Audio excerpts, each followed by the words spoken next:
Bruce, you must have something really good too. Of course I do. It's Bruce Danielson, and I guess I'm here to entertain you too. Well, welcome to the 2019 Neighborhood Summit. Thanks for caring for the city of Sioux Falls, and thanks for being here this morning. My name is Rich McCloris. I'm a citizen here in Sioux Falls and have just been asked to moderate the conversation this morning. So my job is pretty simple: make sure we stay on time, and if anybody starts going long, just come up here and yank them and force them to sit down. And so just here to glad to be part of the conversation this morning, and so thankful that we have an opportunity to talk together as a community how we can strengthen our neighborhoods. Neighborhoods are the core of our community. So when we strengthen the neighborhood, we strengthen the city. We're going to go ahead and get started this morning and welcome Mayor Paul Tenhaken to give us some opening remarks this morning.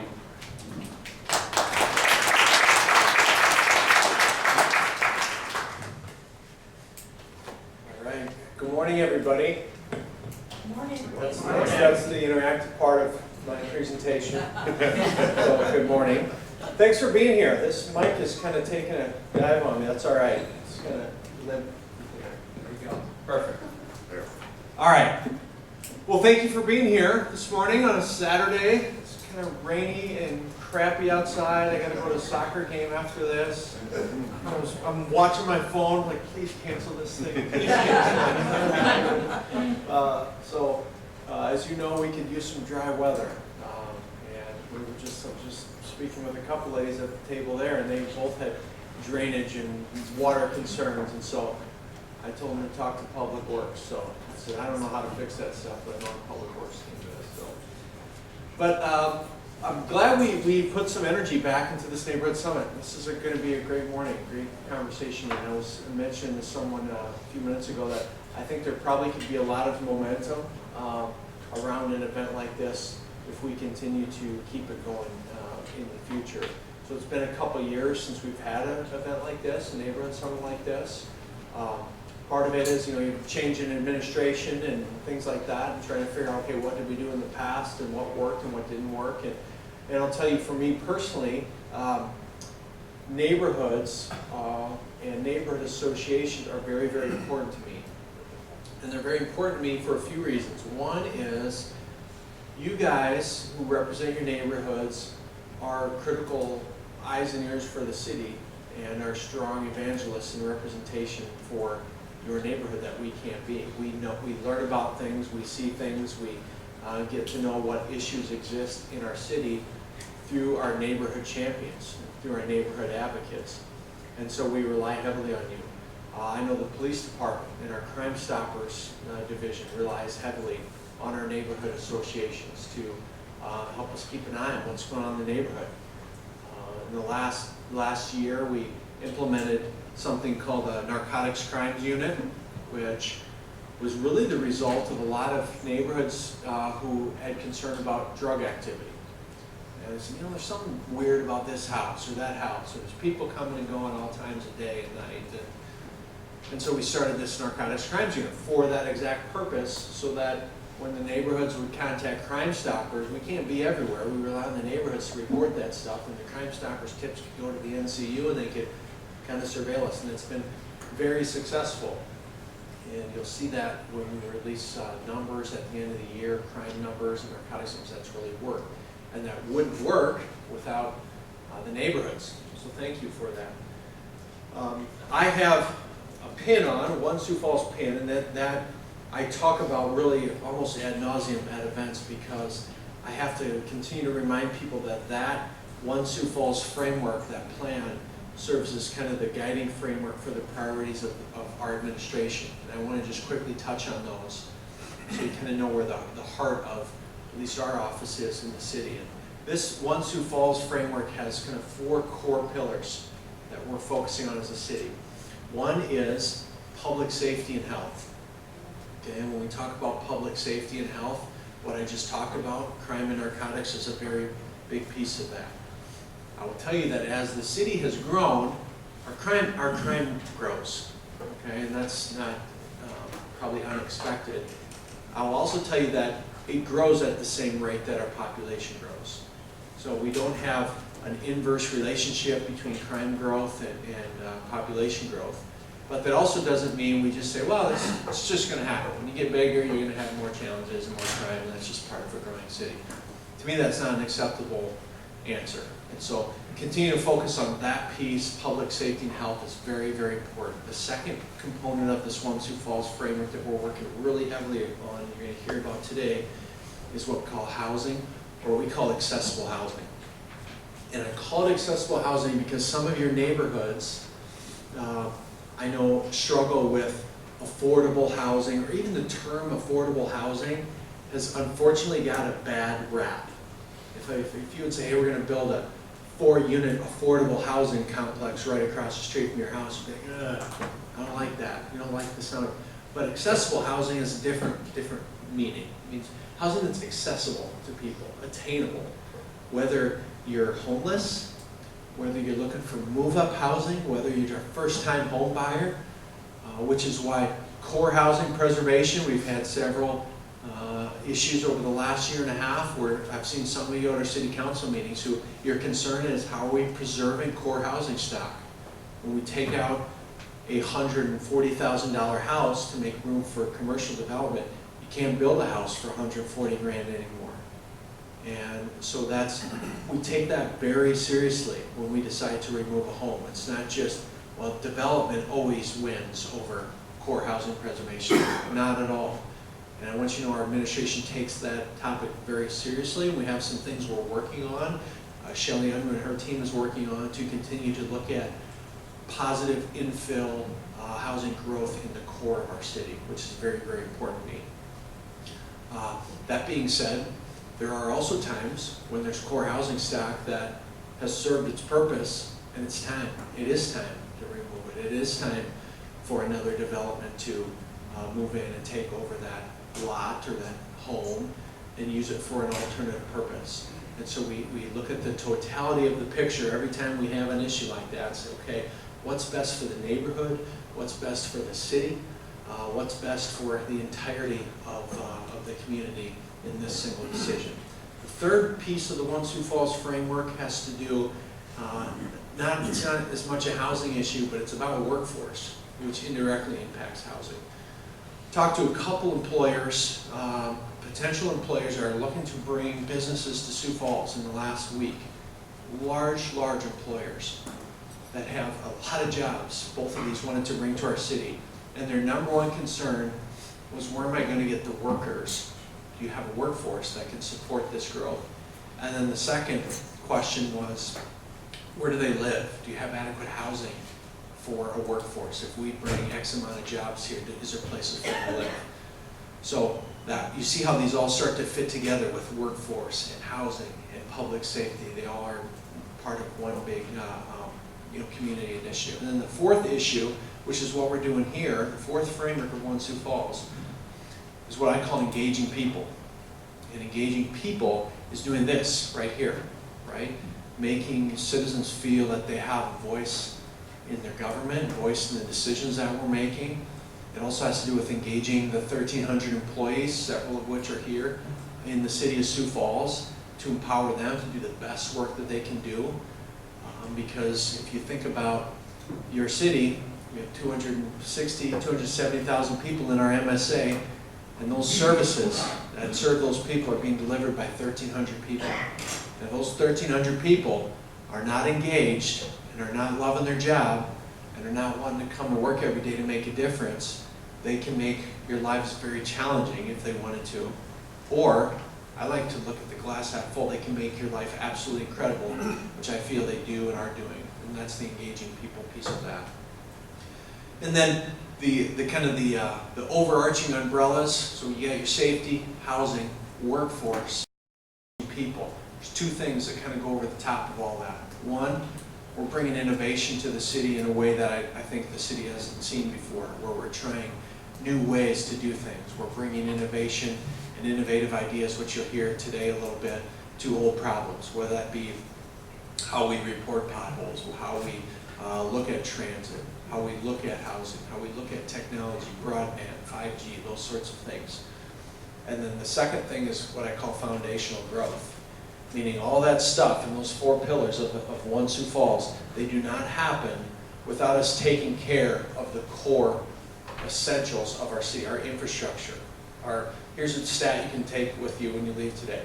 In the city of Sioux Falls, within city limits, we have 3,150 lane miles of road that we take care of, which is enough road to go from Sioux Falls to Anchorage, Alaska.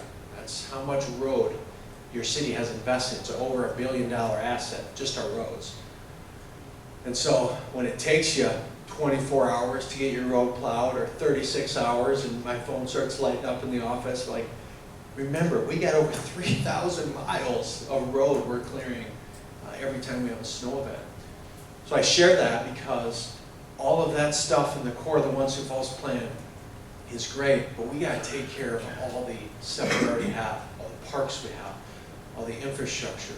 We got to expand our wastewater plant so your toilet's flush in 30 years, you know, and we're preparing for that sort of growth. So those are kind of the initiatives that we look at in our office, so that helps us prioritize things, because a lot of things come into the mayor's office every week, and everybody wants their thing to be a priority. Mayor, have you thought about this? Or I want to send an email with this. Or we got a great nonprofit we need to work with here. So these are all great. I love it. Keep doing it. But if everything's a priority for us, nothing is a priority. So our priorities are those 4 pillars with those 2 overarching themes on the top. That's where we feel the city needs to head, and that's where you guys have told us you want the city to head. Housing, infrastructure, workforce, public safety. So thank you for being here. This is the sort of event where we continue to get feedback on how we're doing in those things and how we can do better. So you're going to hear some great updates today. You got some really sharp cookies over here that are going to update you on some great stuff happening within the city. Thanks for the work you do in your neighborhoods. Neighborhoods and neighborhood associations, like I said, are the heartbeat of our city. I'd like to see them grow. I'd like to see them have more clout, more formality, and a bigger voice at the table when we're making decisions. Specifically, it seems like in the core of our city, our core neighborhood associations are very strong. And I appreciate that. I appreciate the work they do. So thank you guys. I hope you have a great day and have a lot of takeaways from today. So appreciate it.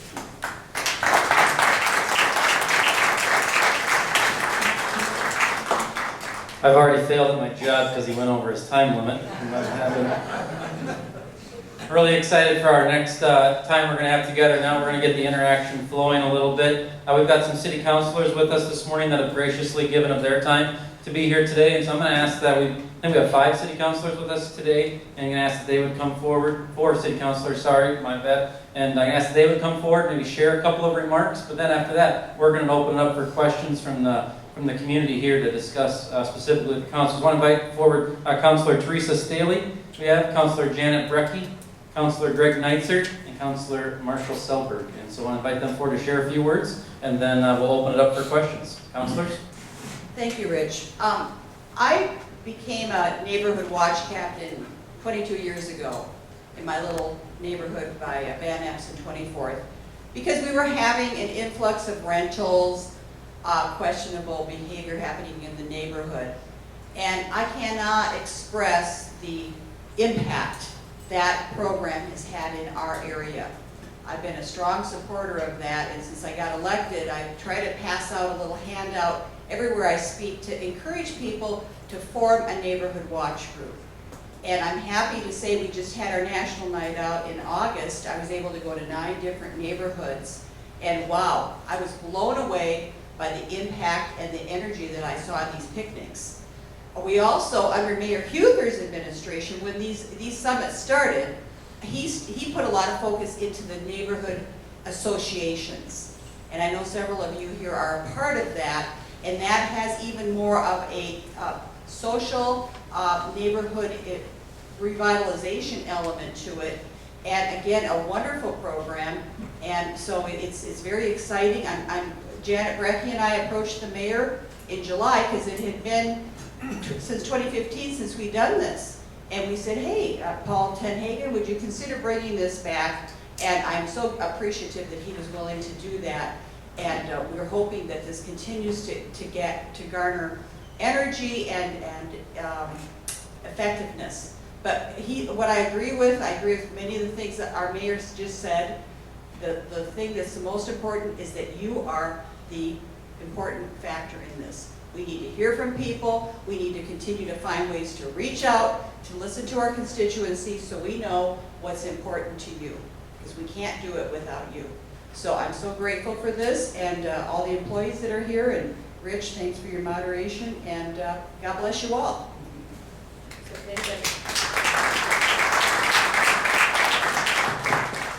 anybody has questions for the counselors when they're speaking, just let me know and I'll bring the microphone to you. So, hang on one second.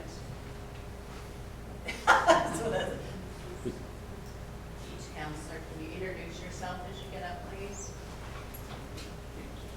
Hi, I'm Janet Brecke, and I'm one of the at-large Sioux Falls City Council women. And I would first start out by saying I have always, in my history with the city before my role as a council member and my role as a council member, have been a big fan of neighborhoods and neighborhood improvements. And I feel like I have a deep understanding of how strong neighborhoods make a strong community. And way back, 30 years ago, I was really instrumental in projects Nice and Keep, and I don't know if you are familiar with those, but it all came out of code enforcement and an understanding that code enforcement at the time was done on a complaint-only basis. And so when we get a complaint, we go and respond to it. And we began to realize that if we worked more holistically with the whole neighborhood and tried to lift the whole neighborhood up, not only from a code enforcement standpoint, but from a helping hand standpoint with the city, that it would have tremendous impacts. And so when I came back to the city, 14 years later, after those programs had been going for about 16 years, one of the first things I asked, were they still working? And they were still actively going. And they had done what we had dreamed them to do. They had stopped us from a downward spiral into having slums and ghettos and gangs. And really, way back then, we were thinking about that, when we were trying to keep, when we were trying to move these programs around to keep our neighborhood strong and healthy. So as I come back, I look at that again, and I've been talking actively with some of the staff about lifting it yet again. Is there a way that we can continue to lift those neighborhoods as we start to mature and age, those aging neighborhoods, and then again the associations in the newer neighborhoods, because strong neighborhoods make a strong city, and they also make a safe city. I think people underestimate how much a strong neighborhood has to do with your crime and your crime prevention. And in fact, one of the first conversations I had with our police chief when I became city council member is, I said, so what are your community action programs? I said, because if we could just add police officers and solve our crime problem, every city in the country would just have an army, right? You just hire us up an army, and then we'd all be safe. Well, it doesn't work that way. It's far more complex than that. And the watch programs, the neighborhood associations that you belong to, you're our eyes and our ears. And the more that we lift those things up, the more that gang activity, drug activity, they can't get a foothold, and they can't flourish. And that's huge from a law enforcement perspective. And so I've always, had that passion, and I'm so happy to be a part of starting this summit, and I hope that it can grow, because to the extent that we can communicate and we can talk to you as elected officials and find out what we do to help us help you keep those neighborhoods strong, and we can be creative, and we can learn from other cities, what they've done to keep their neighborhoods strong. I think it has huge implications on the crime prevention side and on just every aspect of a healthy city. So I'm happy to be here, and I do thank you for coming here this morning to share this meeting, this gathering, and I do hope that it's beneficial to you and that we can continue the dialogue. Let's have councilors remember to kind of eat it like a snow cone. Speakers, be bold, put the mic right up here so the video can hear it, and the people in the back. Sure. Thank you. Good morning. I am Greg Neitzert. I represent the Northwest District. Something that I learned as I walked my entire district when I was running was every neighborhood is unique. It has its own character, it has its own history, and it's really something that people take pride in, and it's something that we need to work on trying to preserve. At the same time, we have a lot of change happening. We have new diversity coming in many ways. We have redevelopment, we have neighborhoods that are maturing and they're changing, and that's one of the big challenges that we've faced in my time in the council is how do we preserve the character of those neighborhoods, but also welcome some of that new diversity. And that could be socioeconomic, that could be different groups, but that also has to do with the type of housing that we see.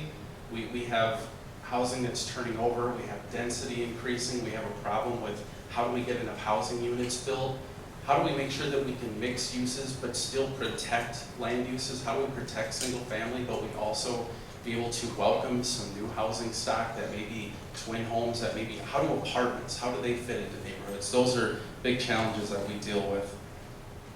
We have drug use and mental health challenges, and that's why we're doing things like the triage center. What can we do in terms of dealing with those challenges to keep neighborhoods safe? What can we do to make sure that we address crime in neighborhoods? As I go around my district, people have varying concerns, and the concerns are very different depending on where you're at. And there's some major challenges in some neighborhoods, and then in some maybe not so much. And we have to make sure that we deal with that. A big issue that comes up that I hear about all the time in neighborhoods is safety of children and pedestrians, traffic speeds. That comes up over and over. And I truly believe one of the big issues is in how that we design our roads. We have people that are going too fast, and I think there's a lot of things that we could do for traffic calming that would slow the traffic, make it safer, get the kids outside, get people outside, and that's going to help safety. And things that we can do to beautify neighborhoods, working on beautifying the boulevards, some public investment that we could do, and then also helping to incentivize people to what can they do to beautify their homes so that we can lift neighborhoods up, particularly as they mature. So I look forward to the discussion. I always like to hear from everyone and find out what your ideas are. And thanks for taking time out on Saturday to come. Thank you. Well, good morning, everybody. My name is Marshall Selberg. I am the council representative from the Southwest District. Very nice to see some familiar faces out here. Thank you so much for being engaged and taking some time out of your weekend to come. And the biggest thing about events like this is we do need to hear from you. I don't know that I can add a whole lot more to what's been said already this morning. I think the mayor did a really nice job of kind of laying out the framework for what we're going to discuss. I mean, there's so many exciting things about Sioux Falls, and we always hear about the exciting parts of the growth, but you know, I don't know if you call it the downside, but what accompanies that is crime rates rise. Affordable housing is always an issue, has been for years, and will always be a challenge. We have to talk about the workforce, and these are things that we're going to talk about today. And you're very lucky because you've got some rock stars up here from the city of Sioux Falls, and you've got some good people that represent you and work for you in this city, and they're going to tell you a little bit about some of these areas this morning, and we hope that you will engage and ask questions and tell us what's on your mind as well. I did want to thank the mayor and his office for putting this together. I did want to throw some kudos out to Councilor Brecky and Councilor Staley for initiating this with them as well. And thanks so much to the councilors, to the department heads, and everybody else that made time this morning to come out here and engage with you.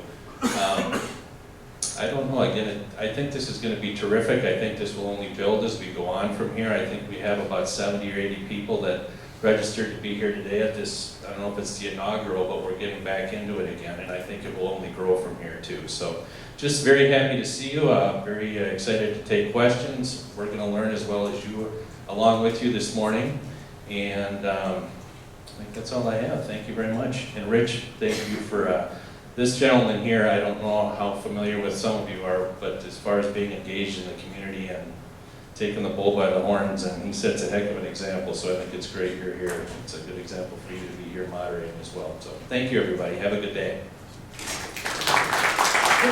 Let's go ahead and open it up for questions for the counselors. We've got plenty of time here. I think it's important for some interaction. And so if you have a question, please speak into the mic, and then we'll ask one of them to step. Is this one on? Yeah.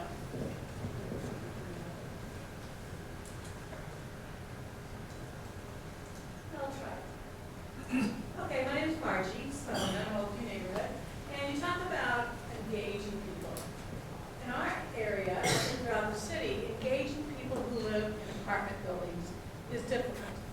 We can engage single-family dwellings. So how would you all suggest that we go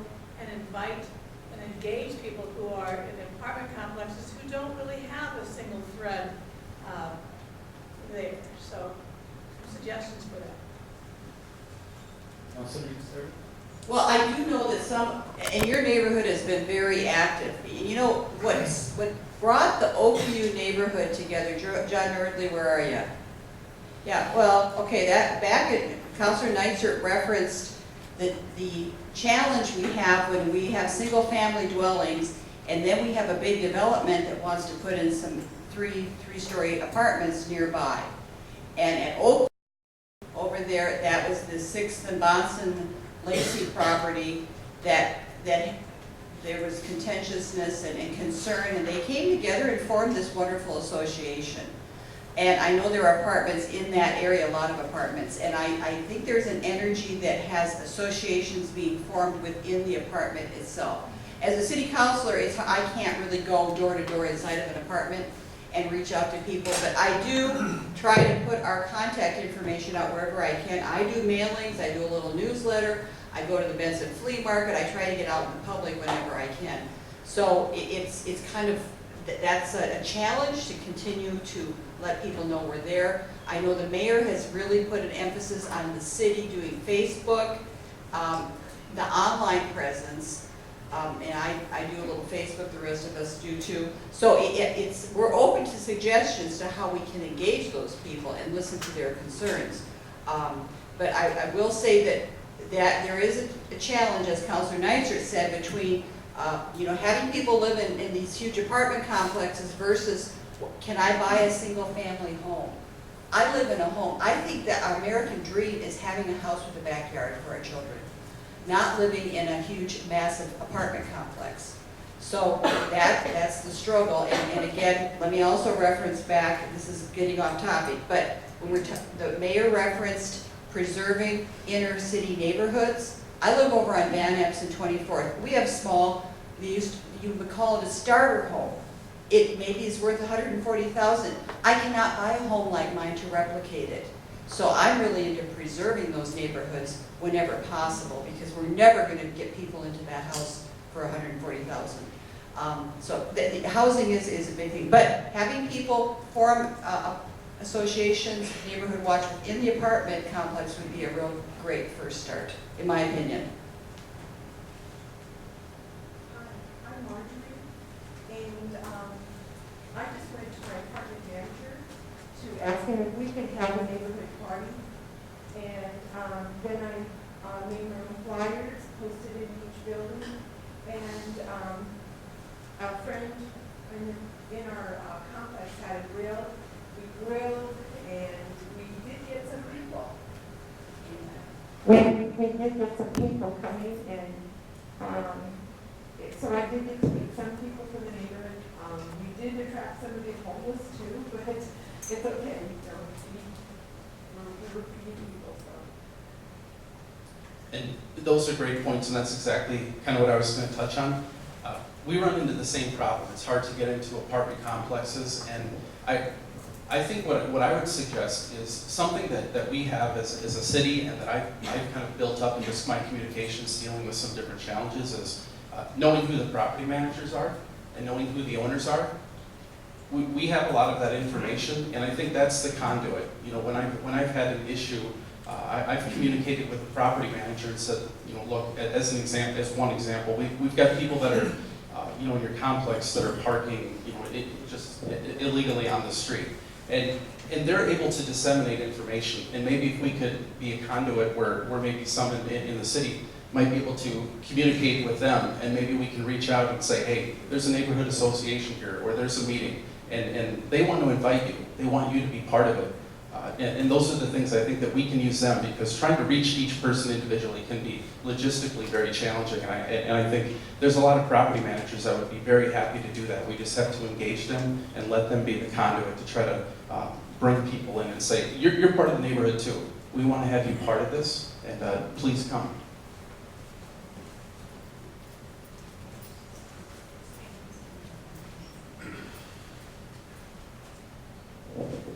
My name is Cheryl, and I'm from the Riverdale neighborhood. I have a question for Councilor Brecky. How is the decision made on which neighborhood will have nice and heat.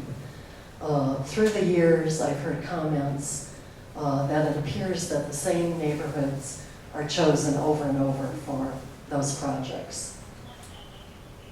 I can answer it in part, but I'm going to turn it over to Matt because it's you know it's changed over it may have changed over the years, but basically part of the reason that happens and part of the reason that's okay is because those are the neighborhoods that continue to need that assistance, and so it's a rotating thing.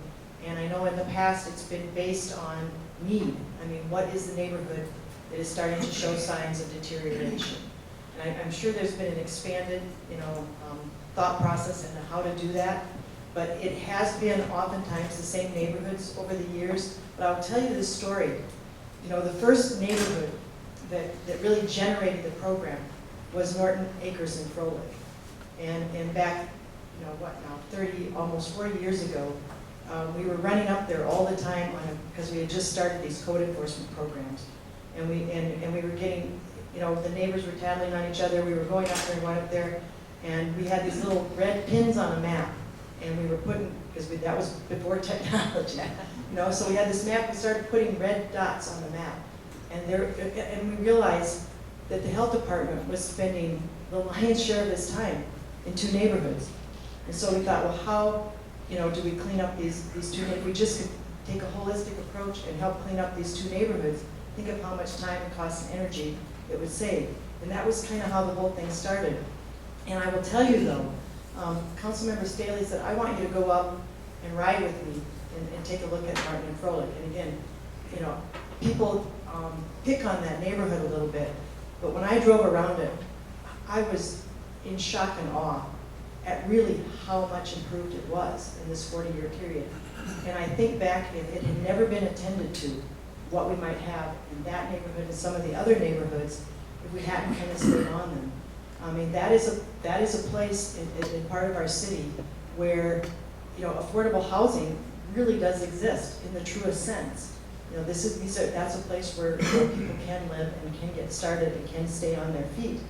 And, when these entities come to town and look at us and say, when we're looking at it, they're kind of studying us for these #1 best place to live, they say, take us to your poorest neighborhoods.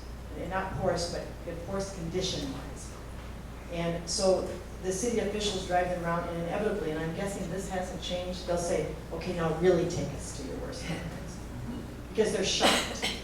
Because our worst is in such great shape compared to most any city our size. We have been leading out in that area for so long that we continue to get national recognition for it. So, that's a partial answer to your question. It's because they need it, and they may continue to need it in some of those neighborhoods, but it does need to be expanded, and I do think that there's room to add another layer to those two programs and lift up, take a holistic approach to some other neighborhoods that are starting to go down and have more going on at the same time.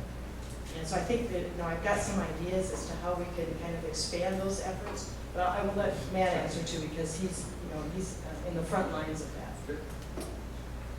Yeah, I can just answer that just real quickly here. I'm happy to report that Councilor Brecky, we still are using that same map with those pins, and we just have a little thing now called GIS. We've got the technology a little bit, but we do exactly that. We're big anymore. We use data to make decisions, right? So we also want to be very fair where we go, where that program actually goes. But every year we generate what we call heat maps. We take all of the reported violations throughout the city, we lay it out on a map, and usually year after year we'll see the area will stick out to us, which needs to be done. And then we pick, and then we try not to go to the same neighborhood we try to keep 5 years. We try not to go to a neighborhood every 5 years, but usually with just using that old school mentality of just the pins and stuff like that, we take our current violations from the past year, we lay it out on a map, and that's how we kind of pick it. So it's just that, but the program has been awesome. It's been very successful. It's been going on for about 30 plus years. I can't get any of the old timers to admit how long they've been with the city. When I ask how long, they're like, that's 30-ish. It's been going on for a long time, and I have also had the pleasure to be at a national conference in the back of the room and heard someone talk about Sioux Falls and our Nice and Key program. So it's kind of cool to be in the back, and I wanted to jump up and down and say, hey, I'm here from Sioux Falls. So it's been a great program, but yeah, we use a lot of that data to make our decisions. Next question. I can just talk. Yeah, okay. Hello, everyone. I'm Mitchell, by the way. I just want to say that the number 140,000 has been thrown around as affordable housing quite a bit, but as a month shy from 29, that's not affordable to me. My fiance and I purchased our house for $110,000. And the only reason why we purchased that house was for a program called Grants for Grads, which is a program that basically awarded graduates of a four-year affiliated college with about 10% of the closing costs for their house. Now, without that program, I wouldn't be able to buy the house. So I'm curious, are there any programs for a city to offer for that? And then alternatively, the reason why my house was so affordable is because it was a converted rental. It went from a rental to a homeowner. And so are there other programs to kind of convert that? Those are my two questions. It might not be. Yeah, I'm not aware that we have a program that helps people buy homes. I know in the past what our city has done, and Shelley Unruh is here, right, someplace? Yeah, she's in the back. Yeah, well, I mean, what we were doing is we were buying a dilapidated house. We were I'll just use these figures, putting like 200,000, tearing it down, putting 200,000 into it, and then selling it for like 150,000. So that really didn't make sense to me either, that we were losing tax dollars on providing one affordable home. So I think Shelley has indicated that is not going to be continued anymore. But Habitat for Humanity does help people get into that. And you are right. I mean, I'm throwing out 140, and that's on the low end. So finding a house that you can afford is a challenge. And if you create it, maybe you can round up that prior rental. And if maybe somebody else has a program where Shelley, are we going to be helping people, giving them down payments, or?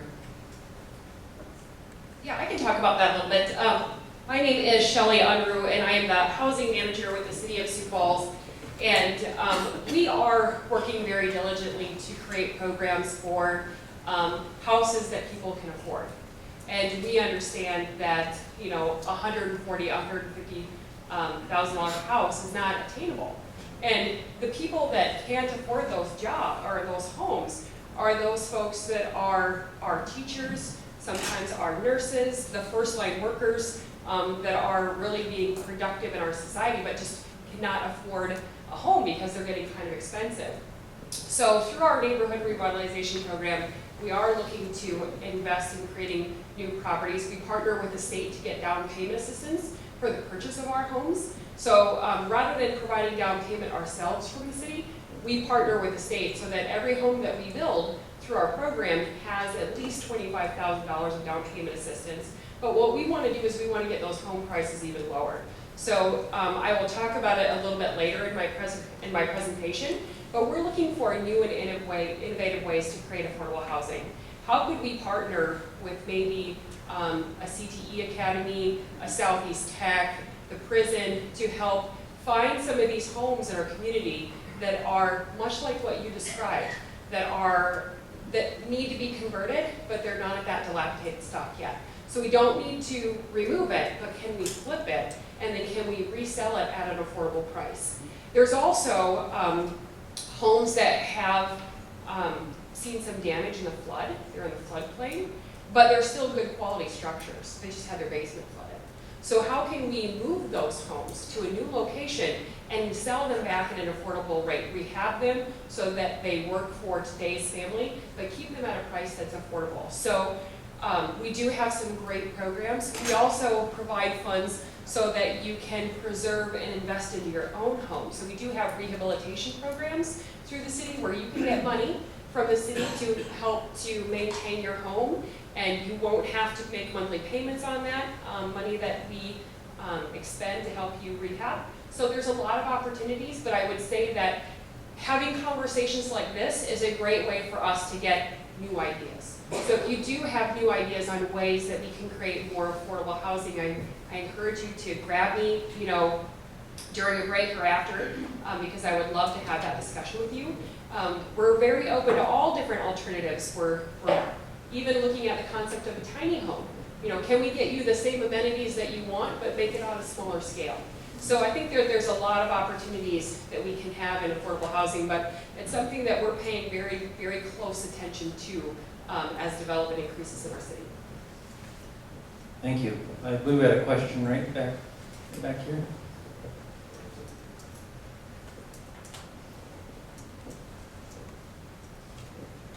I'm Sarah, I live in the Cathedral District, and our neighborhood is well served by public transportation, but I'm assuming that many others are not. And I don't see public transportation on this list. I don't think you can have a housing discussion without getting people to and from, because if you could afford something, say out on the edge of the city, how do you get to your job? Thank you. Greg, you want to? Yeah, absolutely. We have a transit core team right now, which is essentially a team of city employees that are working on this challenge. When the mayor came into office, that was one of the major things that he saw that needed to be dealt with. And it's a tough problem. It's something that I've said that, you know, by the time that I'm done, I hope that we've made a dent in it, because we talk about it, we talk about it, we talk about it, but we haven't really moved the needle. There are major challenges. Last year, I spent a couple of days just riding the bus. I just decided I'm just gonna see what it's like. I'm not gonna use my car, and I found out just how incredibly challenging it is. The very west side on West of TLS Road. So first of all, you had to get to the bus, which was well over a mile, and then from there was quite a lengthy period to get where you needed to go. Something that I learned as I rode and I talked to people was this was a lifeline. If they didn't have this, there was no job. They weren't getting to their appointments. It was a lifeline. So something that it really drove home to me was that this is something that we need to fund for a couple of reasons. First of all, it's just the right thing to do on just a moral standpoint. But the other thing is that if we were not to fund it, it would be short-sighted just for the taxpayer, because we would have so much more cost because people couldn't get to their jobs and they could do that. So they are working on how do we figure out how we could expand the system, but do it in a way that is sustainable, because we don't have unlimited amounts of money. So they're looking at some different ways to do things, and they're going to be starting a pilot program. And we've got to figure out how we can expand it, because the city has grown. It's just, and we have to try to contain sprawl for that reason as well. Sure, no, I understand. Yep, and it's a very good point. So it's something that we need to continue to discuss. We have to figure out how we can expand the system, but do it in a sustainable way that's going to make sense. And how do we make it something that people will want to use, not because they have to, but because it's a good service, and that's something that we're looking at. But I promise we are taking a look at it, but it is one of the toughest issues we face. Thank you for sharing that thought. We'll take one more question for the counselors. My name is Jan, and I live in the Hilltop area, and I have concerns about safety, and especially on the parking on my street.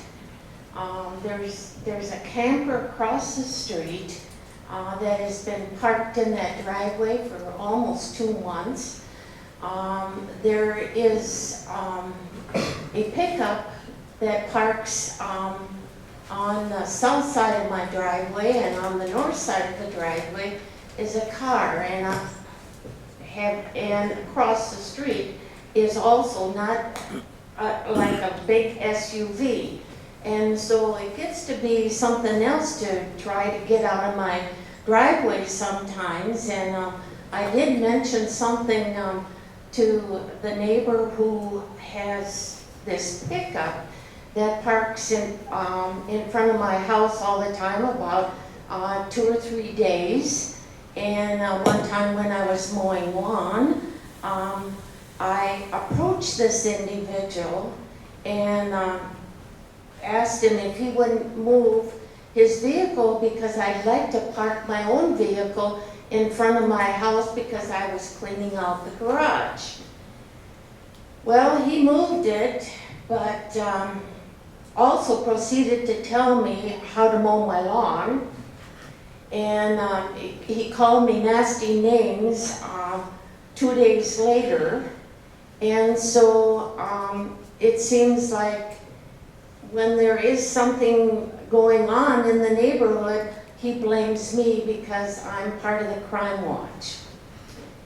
So and there's about 5 vehicles from this household that is always parked in the neighborhood, along with campers on both sides of the street during the summertime, which is, those 2 campers usually go after 2 days of loading or unloading. My next concern is the safety at Cleveland School. I'm a dog walker, and I walk my dog along with a neighbor kid that's 8 years old to Cleveland School. And there seems to be so much congestion there. And there also is some parking that blocks the crosswalk. And so that's another concern of mine. And the third concern is on 17th, East 17th in Cleveland, when it rains a lot and there's water going down the street, it ends up, there's a lot of sand, a lot of rock that end up in the middle of Cleveland Avenue even. And some people drive pretty fast and come around the corner and get onto East 17th and slide. So those are my concerns. So thank you. Thank you for sharing your experience and your concerns. Councilors, okay if Matt, or you want to talk on that, Marshall? Address the process and the system there? I would maybe briefly just touch on your first point as far as we all have a fun neighbor in some direction, somewhere on our block. I think we've all lived through a time or two or an instance, and you always hope you can maybe visit with these folks and work things out and nicely suggest things. But we also know that sometimes that doesn't always work. So that's why we do have code enforcement. There are regulations, and if there are things, I know especially with campers and RVs, that does come up quite a bit. So if you're having an issue, obviously that's, and I know that's where I hear from constituents on a number of topics, but that one in particular too comes up, where if you need assistance, that's where, if you go to SiouxFalls.org, you can get a hold of pretty much any of us, and hopefully we can help you on that. So I wanted to address that. One thing I wanted to bring up about the transit part too, I believe Director Riesendorfer will be here at 11, and is he leading a task force on that particular subject too? So he might be here to answer some questions on that one. So I just wanted to throw that. Thank you. I know that Matt maybe will follow up with you specifically at the break to get some address and contact information. So thank you for sharing that. Counselors are going to probably be here throughout the morning, so I'd encourage you to interact with them, and their emails are on the website. You can find them on Facebook, Twitter, who knows where else. Just Google their names and find a way to send them a telegram or whatever it takes. But encourage you to reach out and share your perspective with our elected officials. I'm really appreciative. I know from my experience, all of them have been wide open to a cup of coffee, very responsive to emails and so forth. So appreciate their time this morning. We're going to move forward with some of our city presentations this morning. And first, we're going to welcome forward some of our police officers this morning. Officer Kyle Johnson and Officer Brady Lewin are going to share a little bit about their work as city police resource officers. I know they've been doing a lot of work in the community between different groups, building a relationship, and also they're bringing along Officer Toon with them this morning as well. So let's welcome them this morning as they share their perspective.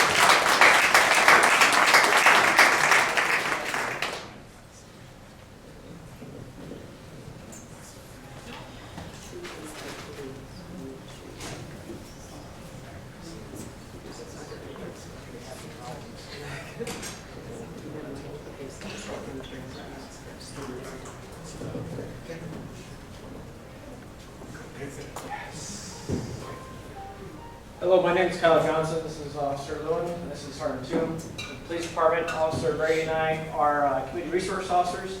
And just like our introduction, we were, this position's just over about a year and a half, almost 2 years old now. And this position is a community reach out to different groups, civic groups, minority groups, racial groups, cultural groups, and just a community as a whole to identify any problems, reach out to community and see if things that we could do better, things we're doing good, and to move the department in a good direction and improve relationships with the community. Today, we're going to talk about Neighborhood Watch and also safety tips. I understand a lot of individuals here are part of either associations or neighborhood watches, and so it's not going to be new to them, but it's also a good refresher for those individuals. If you're not part of a neighborhood watch, we'll tell you how to start one and different things to help with safety as well. So, like it says here, Neighborhood Watch, the goals are designed to enable the police department and the community to work together to make geographical areas more crime resistant.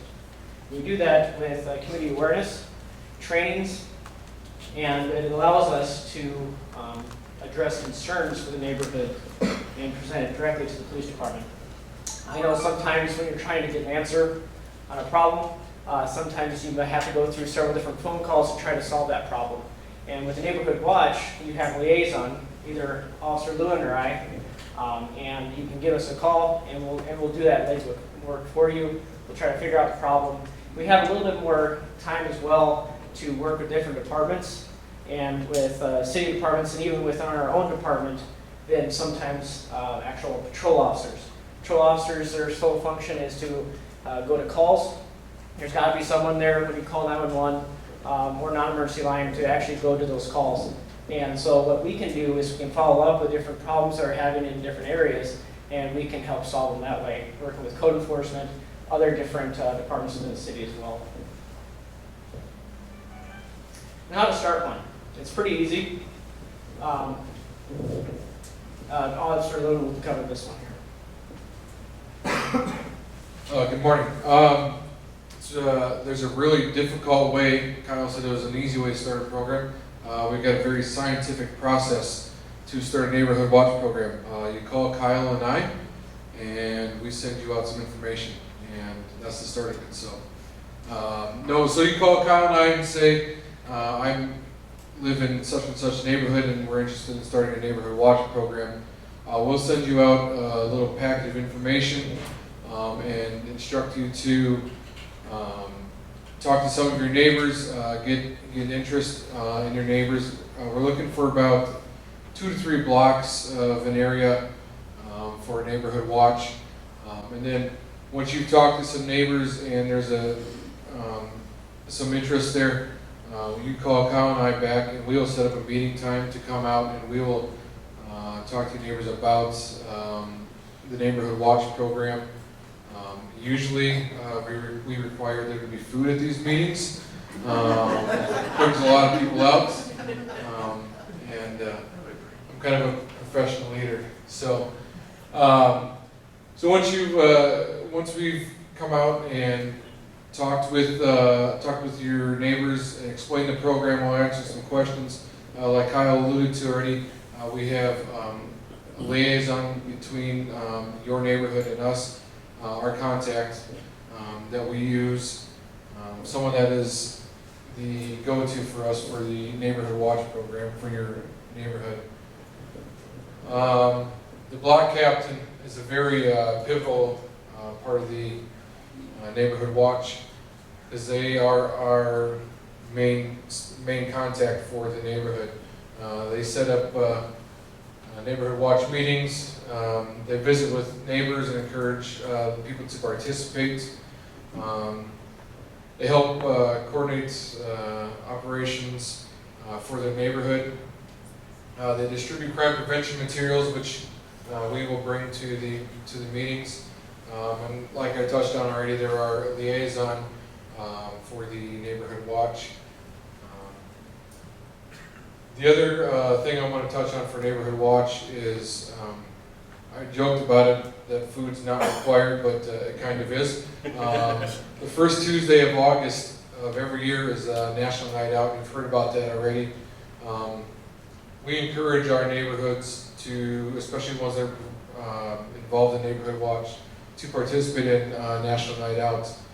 Not only do you get to meet your neighbors, have a chance to hang out with them, get to know them better, but also a whole bunch of people from the city will descend upon your neighborhoods and again eat all your food for you. But you also get to ask those questions and see a big cross section of the city. The mayor comes out, the chief of police, the fire chief, city councilors, code enforcement. I think we had a police officer in every neighborhood block party this year. So at least one police officer, sometimes several. Kyle and I usually go to about 5 or so, and then we also have the officer that works in your neighborhood, in your beat, stop down. So if you have any concerns, comments, questions for them, you can talk to them about it. So it's a pretty good program that we encourage people to participate in.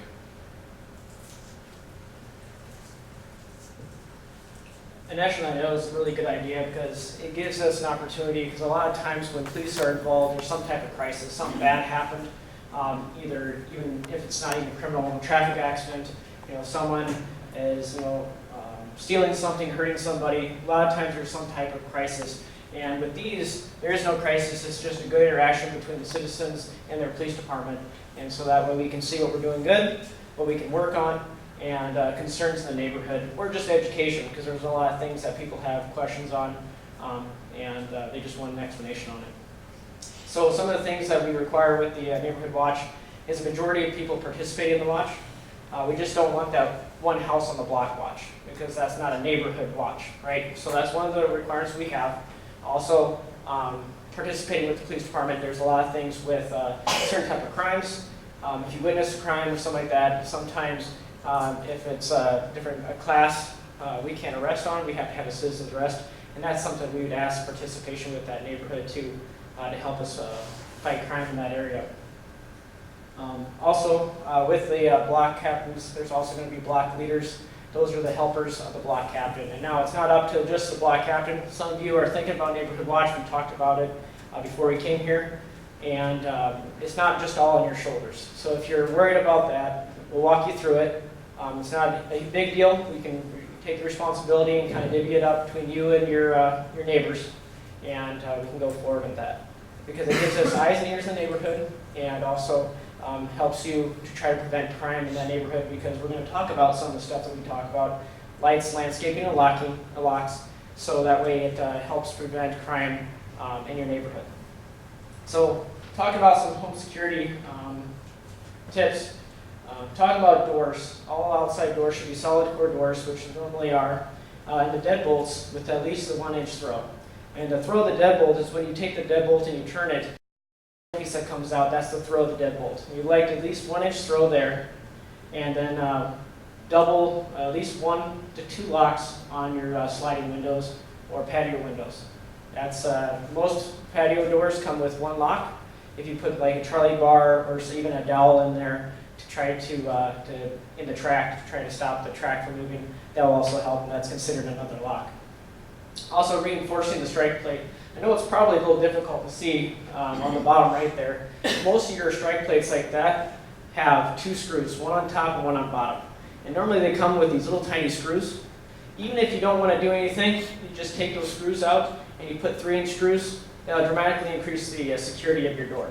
So in that little frame that door comes in, instead of it going just into that, you take that 3-inch screw, it'll actually go into the 2x4 of the frame of the house. So so that way when someone's trying to kick your door in, it's trying to defeat the actual frame of the door instead of just that little flimsy door. So at the very least, that's what you want to do. You want to tell your neighborhoods about that. That's one thing you can do. Otherwise, if you want to take it a step further, for about $3 or $4, you can buy that reinforced one right there. So now that it has 6. And you just imagine instead of just 2 screws, the 3-inch screws, now you have 6. Just imagine what that can do too. So, and also make sure to put 3-inch screws on the other side of the hinge side, because it doesn't matter what side a person kicks, a suspect kicks your door, if they can break down the door either side, they can gain entry. So again, what we're trying to do is we're trying to extend that time frame it takes for that person to get inside that house, because within a few minutes, police response should be there and we can deal with it. That's what we're just trying to do with this kind of stuff. Also, next was landscaping. Landscaping is a pretty cheap way to try to reduce the amount of criminal activity that can be happening at your house. We're trying to eliminate hiding spots. That's pretty much what it is, and shadows with this. It's really easy, making sure that you trim your landscaping at least 1 foot below the window and a foot away from the house. This allows your neighbors to see any kind of criminal activity if they're trying to window peek into your house or try to hide underneath the window. They should be able to be seen, and that's a clue. Please call the police department if someone's doing that. So that was a pretty easy thing to do. And then next is lighting. So what lighting does, it enables you to identify suspects, helps deter criminal activity. Again, if they can be seen, they can be called on, and then they can be caught. So criminals don't like to be caught, they want to go on to an easy target. And so that's the reason why lighting will also help with that. It also prevents accidents, not even criminal things, right? So, and also it creates a sense of safety as well. That's something that you can't really judge, that's just your own personal thing too. And a lot of times when we see in these neighborhoods, these more mature neighborhoods, it's not necessarily the lack of lighting that the city has. A lot of times it's the tree growth. And I thought that was a good idea to put this number on here in the website to try to report overgrown trees around your lights, because a lot of times that's what it is. And right there's a number, 373-6979, or you can go to siouxfalls.org, and then on there you go to report a concern. And that's a way for us to take a look at the lighting. That's not the police department's department, but again, lights help the police department and help your safety, so that's the reason why I put that on there too. And we're talking about lights, we're talking about LED lights.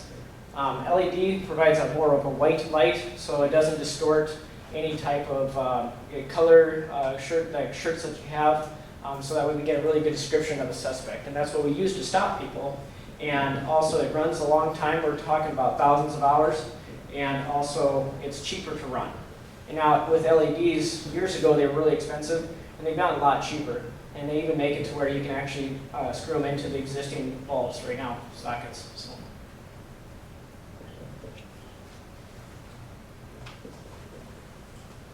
We get quite a few questions on how do I report a crime, if I see one going on, or if there's some suspicious activity, where do I go to report that stuff. There's several numbers that you can call. The obvious one is 911. That's mainly for emergencies, in progress stuff. If an injury has occurred, you can call 911. The other number that you can call is 367-7000, and that's our non-emergency number. Now both of those phone calls will go to the same place. They'll go to Metro Communications or 911. But when those phone calls come in, the dispatchers are able to prioritize which call they answer. So if like a non-emergency, an example would be you left your bike outside overnight and it was stolen. You need an officer there to take a report, but it's not imperative that they're there within the next couple minutes. Or if you had a vandalism on your street and a whole bunch of car windows got broken out, you can call the non-emergency number to report that.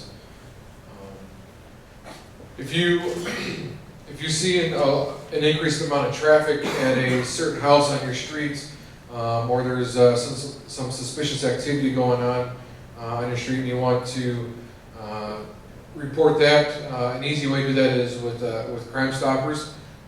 There's several ways to report those. You can go to you can call 367-7007 and you can report that, and you can with that, if you want to remain anonymous, you can do that, or you can download the B3 Tips app, and you can report that on the app on your phone, or you can go the old school way and Crime Stoppers SiouxEmpire.com, or on the police webpage. Things that we want to see, or that we're going to ask for you, or we're going to need when you're calling. We want you to get gender, race, height, weight, hair color, facial hair, good descriptors of the person that you're calling in about.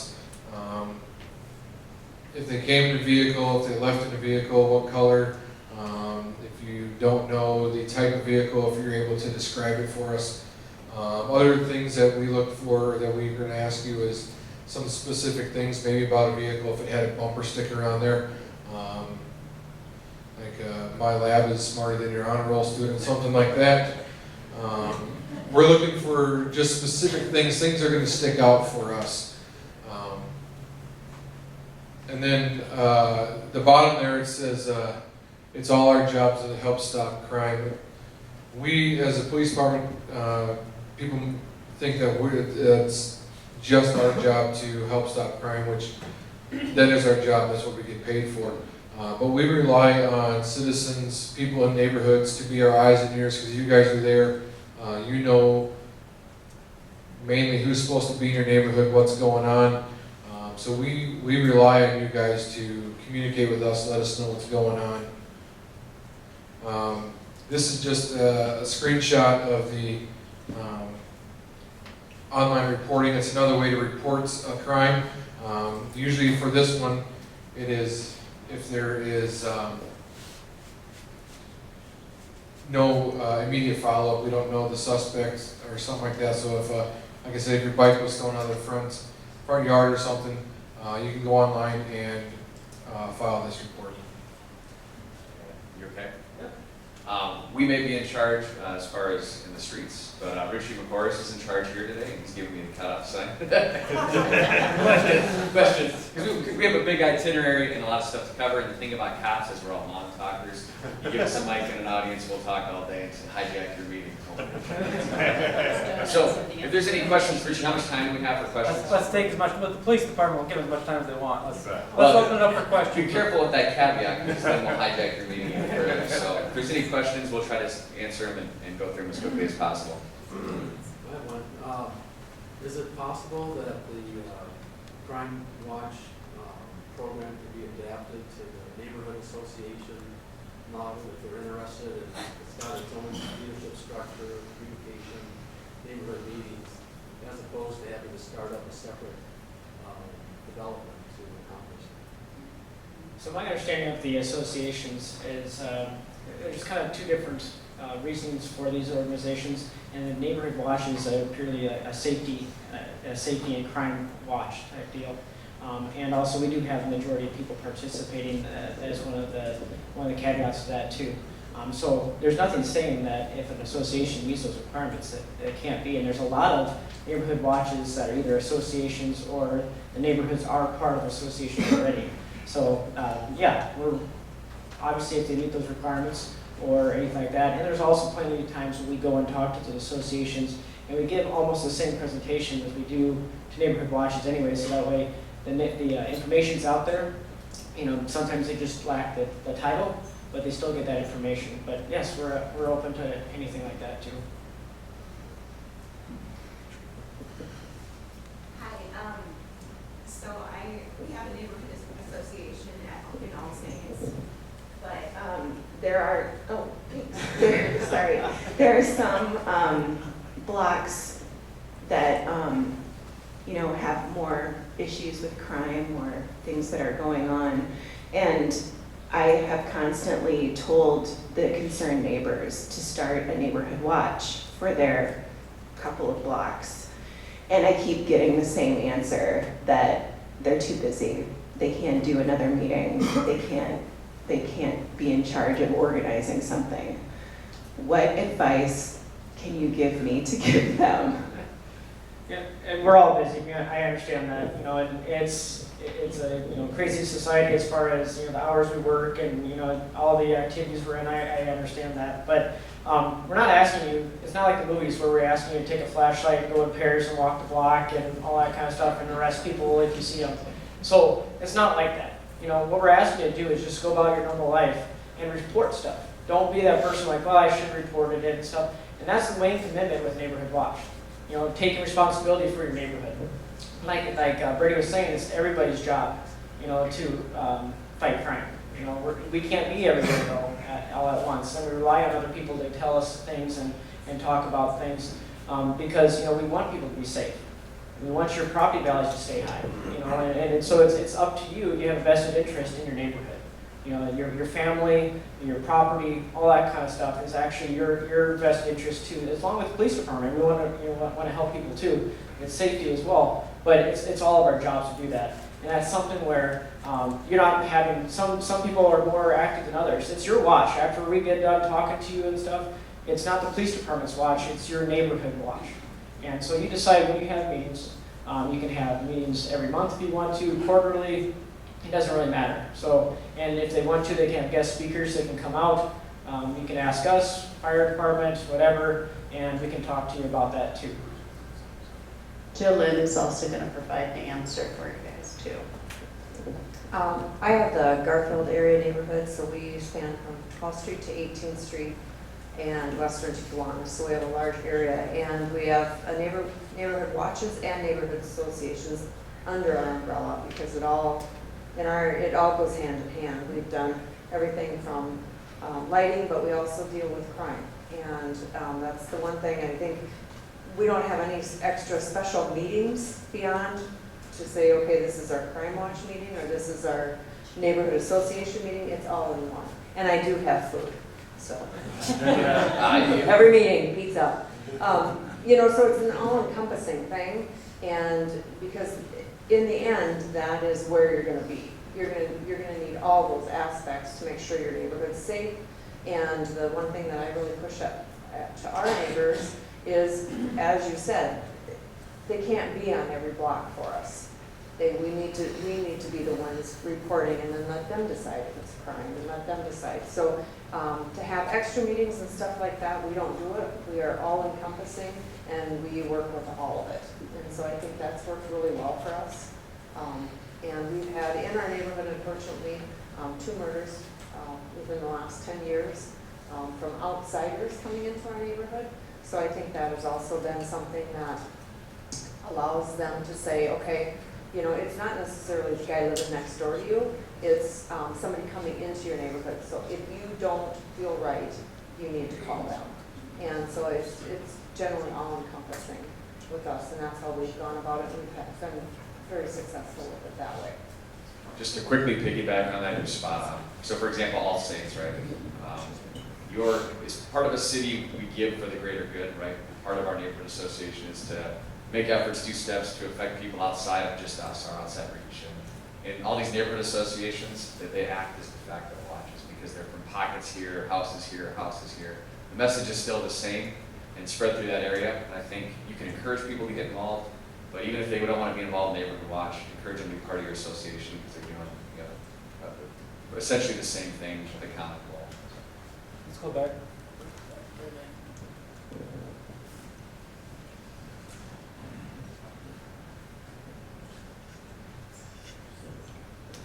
My name is Esther Ost. I'm from the Terrace Park area.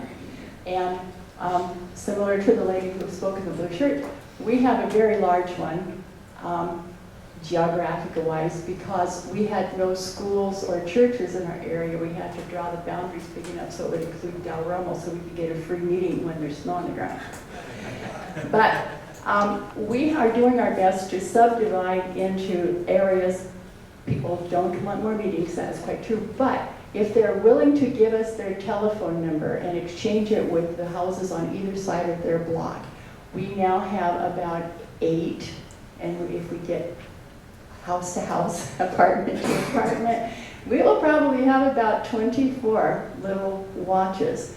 Most of us know the cars and the dogs that belong to that house, but a lot of people don't know the people. And we are trying to develop neighbors. So we have found that some people will say, well, don't make it go any further, but this is my number just for these 4 people. And then we do have a master list for our bit, and we're trying to grow that.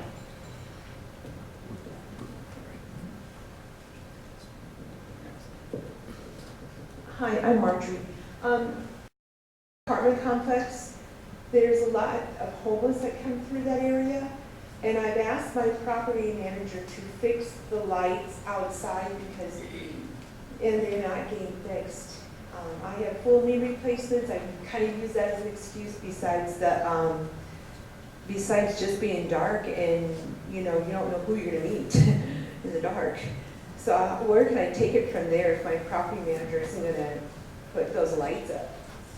So we have a program called Crime-Free Multi-Housing, and that's something where it's a only voluntary program, but it's also run by the police department here.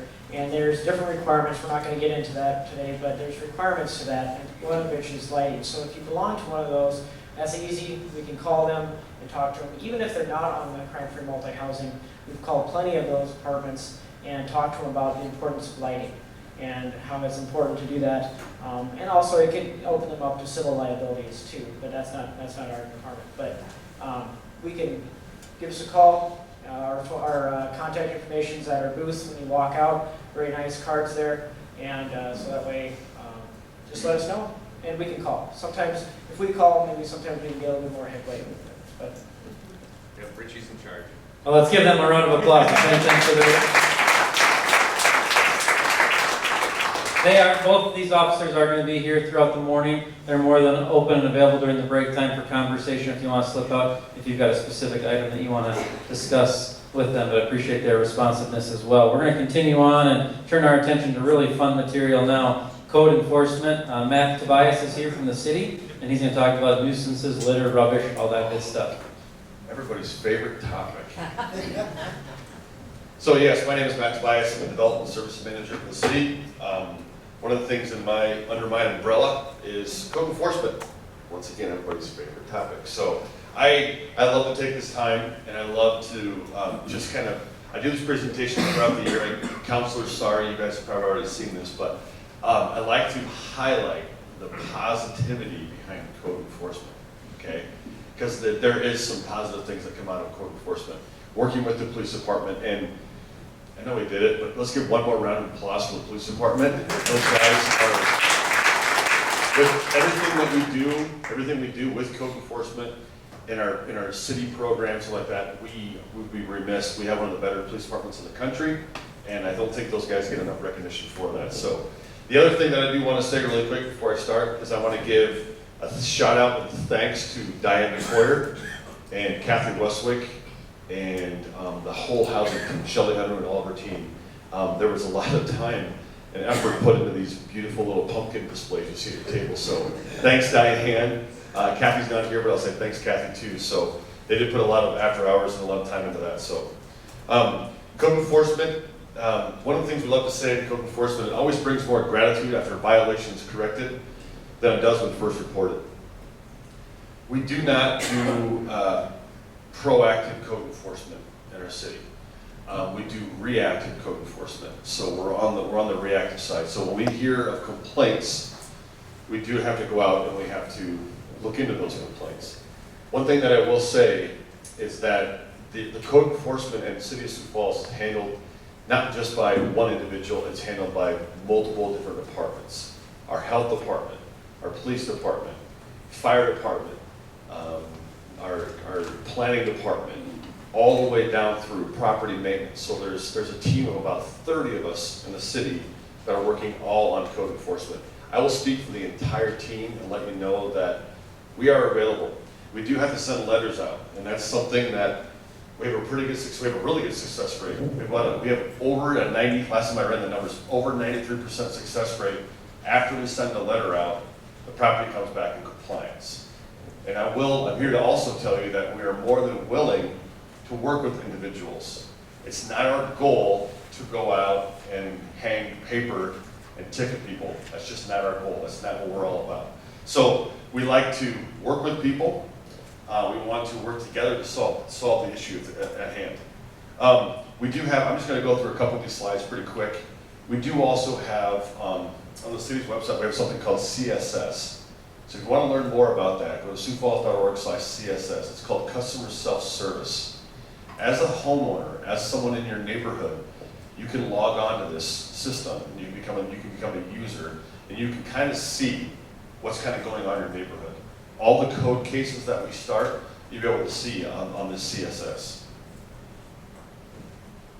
Rental housing, that's came up several different times. That is important when it comes to our neighborhoods. Oftentimes, I get asked the question as far as, how do we limit the amount of rental properties in our neighborhoods? What can we do to limit that? Well, there's really not much we can do to limit the amount of rental properties. However, we have a program called the rental registration program that someone had mentioned, I think that you in the back had mentioned about your apartment complex, right? So we do work very closely with apartment complexes, and we do have a database. The city has a database of all those rental houses and the owners and the landlords, and then also the property managers too. So I like the idea. I made a mental note, I wrote it down, that I do want to reach out to these apartment complexes and these neighborhood associations and let them know to reach out to the associations so we can have those guys work together a little bit, because they're part of the neighborhood too. But rental registration is a city ordinance. All properties must be registered within the city of Sioux Falls. Every year we put out this fancy who to contact list. We try over and over, and that's one thing that if there's anything that you leave today, I want everybody in the room to know that contact us, please do. We're available. I have an excellent staff that is more than willing to answer questions, to walk you through the steps, and to give you guidance. This is something that we're working on. If you go back to that who to contact list, that's our old, and don't get me wrong, it's really good. It's got a lot of numbers on there, too many as you can see. But this is kind of what we're going to. We really want to get this out there where it's more usable. It's called a neighborhood resource guide. You'll see different numbers, and that's one thing that our department, Kathy Westwick, our department, has been putting together with Diane, so it's working out really, really well. Neighborhood grant programs, it's something I just wanted to touch a little bit on. This is last year's number, but last year we had the support from, and even in our 2020 budget that we just passed, we had the support from City Council and the administration for the neighborhood grant program.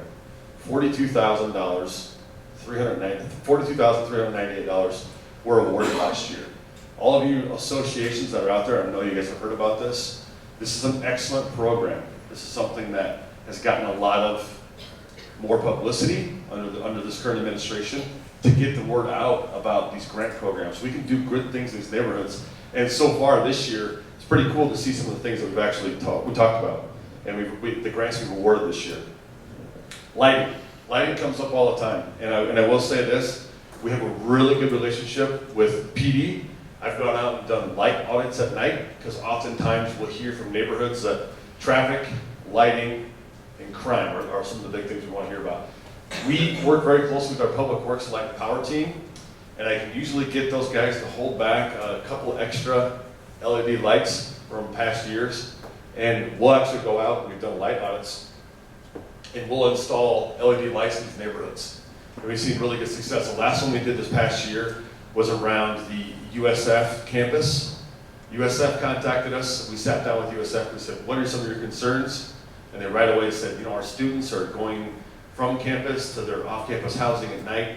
It's a little dark, so we went out and did a light audit. Obviously, we have to wait till the leaves are off the trees so we really can see, and then we want to do it when the leaves are on the trees. So we want to go out and get a really good idea. Light and Power in the USF neighborhood this past year, I know they installed over 30 LED lights in that neighborhood.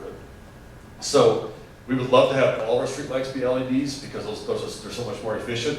But like Kyle and Brady had said before, if you see an area where it's dark at night, let us know. We'll come out and do a light audit. If we can get a couple more lights in there. If I can get one more light in the neighborhood, it's already a win. We have a lot of neighborhood coalitions. Is something you're going to see a lot of this going forward. That we've started to work really closely with our core neighborhood associations. We have a neighborhood coalition, Cathedral, Pettigrew, All Saints, Whittier, Terrace Park, and downtown. We're working with these associations as kind of our core. We want to hear from people, right? That's kind of the basis of what we're here today for. We want to hear from the neighborhoods as to what some of the concerns actually are out there, because we want to start addressing those concerns.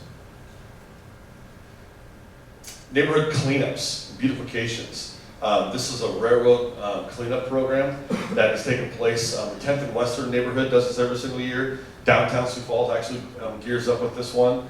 It's a really good, positive thing that comes out. The railroad runs through these neighborhoods. The Neighbor Association, Ellis and Eastern Railroad, they work together very closely with these neighbor associations to do some good in the neighborhood. Here's kind of the Pettigrew, downtown Sioux Falls, and the All Saints neighborhoods, kind of where the track went through. Another really good, they've had a couple good sponsors. Ace Hardware has always been really good to work with. They're really help out the community, and this year they had Josiah actually was a sponsor as well. Project Nice and Keep, we talked about this. This is a highlight from 2018. We don't have the numbers back in from 2019 yet.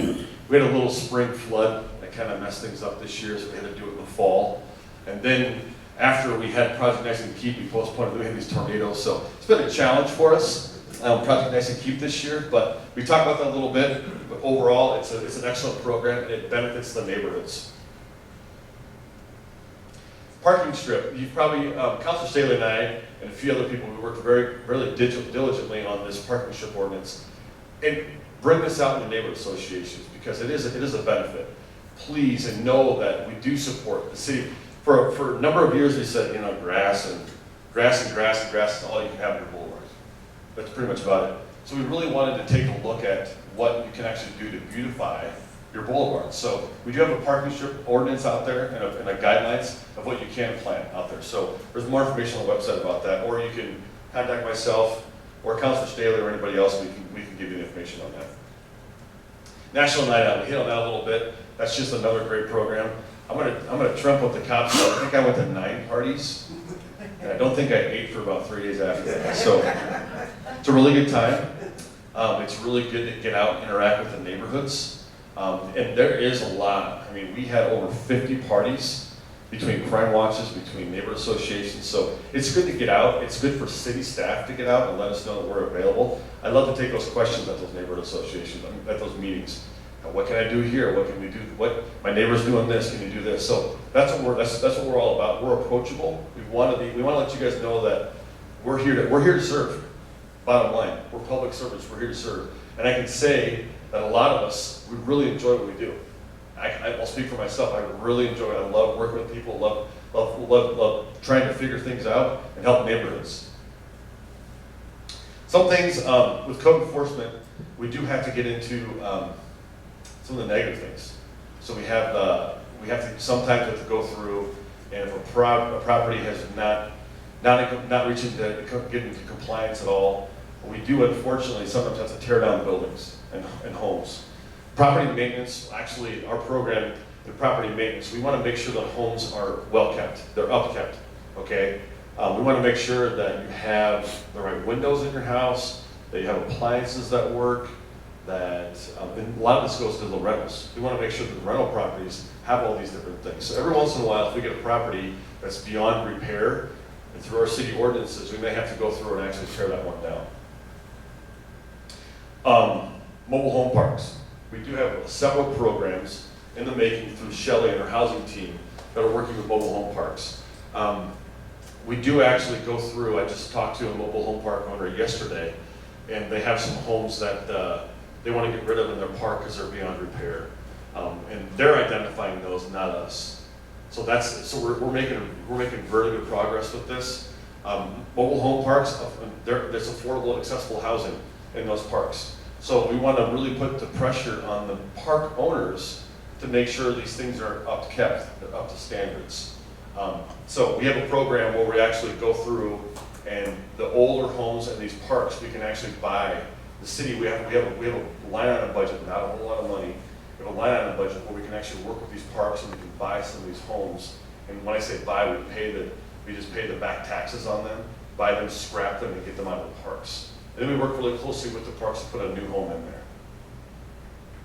Numbers, everybody loves numbers, right? So one of the things between all the different departments that I kind of talked about within code enforcement, we do just about 11,000 inspections a year. So that's a lot. We have a lot of staff that are out there doing a lot of inspections. And it goes back to, I want to say that it goes back to our 93% compliance rate after that first letter. Trust me that the other 7% take up a lot of our time, a lot of our effort. But ultimately, there are things in place where we can hold people accountable, but we don't have to go down that road very often, seriously, because we have such a good relationship of working with the community and notifying the community of the issues that we have through letters, and we've gotten a lot better. I'll tell you that. We're only going to get better as the years go on. We have better methods of communication. We're not just sticking letters on people's doors and walking away anymore. You know, those days are gone. Do we still leave things on people's doors every once in a while? Yes, we do, like in our wintertime or our snow ordinance. We'll leave a door hanger on your door, but there's ways to get a hold of people. And we don't just want to send a letter out and not communicate with you. So I strive with my staff over and over and over again. There's ways of communication out there that we can get a hold of people. And that's all we need. We need to make that connection with people. As long as we can make that connection with someone and let them know that we did have an issue with, we had someone brought up a problem at your property, they have an issue. If we can make that connection, we'll work together to solve it. Will we always agree? Not all the time. But generally, like 92% of the time it works. So our numbers actually do work. So with that, I'm getting cut off. I don't mean to be rude, but it's really important that we have a time of interaction. Yes. I think questions are really important. So I'm going to ask him to shift now to answering questions that you have. Diane, do you get? I was going to give him this, I just had to write it. Oh, yay.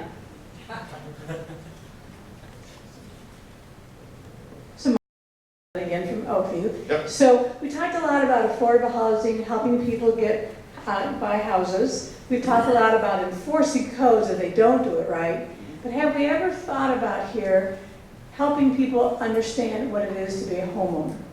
Educating people about how to take care of their houses. Years ago, when I worked in Des Moines, I did an indoor women's workshop to teach us how to change light bulbs, how to fix toilets, how to take care of the outside of your houses, and it was a huge success. But I don't think, you know, the people coming from single-family parent homes, they're coming from other countries, they don't know how to take care of their houses. Yeah. That's a really good question. So we do actually have some programs out there that we want to expand on. We have the Multicultural Center they have a program for people that are just homeowner 101. So the Multicultural Center has something like that. We want to be a part of that. The city, we want to help them, we want to assist them with that. I'm also working very closely with the South Dakota Multi-Housing folks, and we're developing another education platform for people that are in the multifamily, you know, so apartment living, stuff like that. So you're speaking, you're hitting my heart here because I'm a big believer in education too. So we can only if we want people to do better, we got to teach them. So I'm all about that, and so the city is working very closely with these organizations to expand these educational opportunities.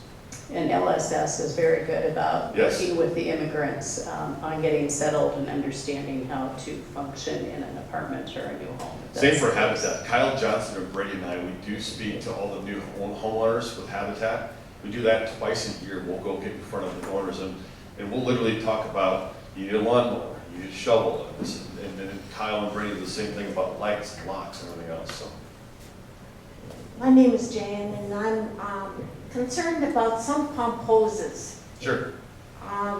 What is the going thing, or what is the, my question is, if some pump hose comes out and it's not put on the lawn, it comes on the sidewalk and it gets really slick.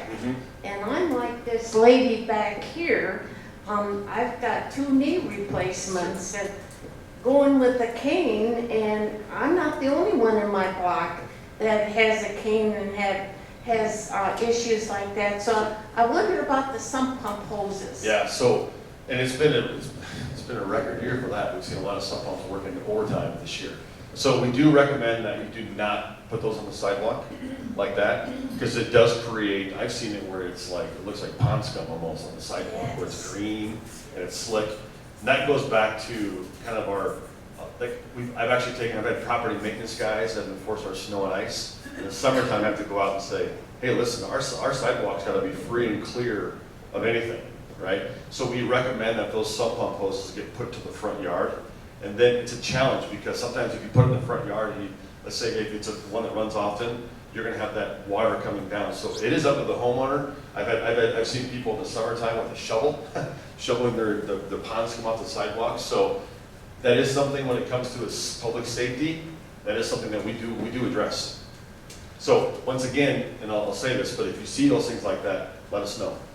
Matt, Let us, over here. let us know, you bet. I'm gonna ask that if people still have questions, because we're running long on time. I will be maybe available. talk with some of our staff Yeah. at the break, which is coming up. Let me take one more question really quick.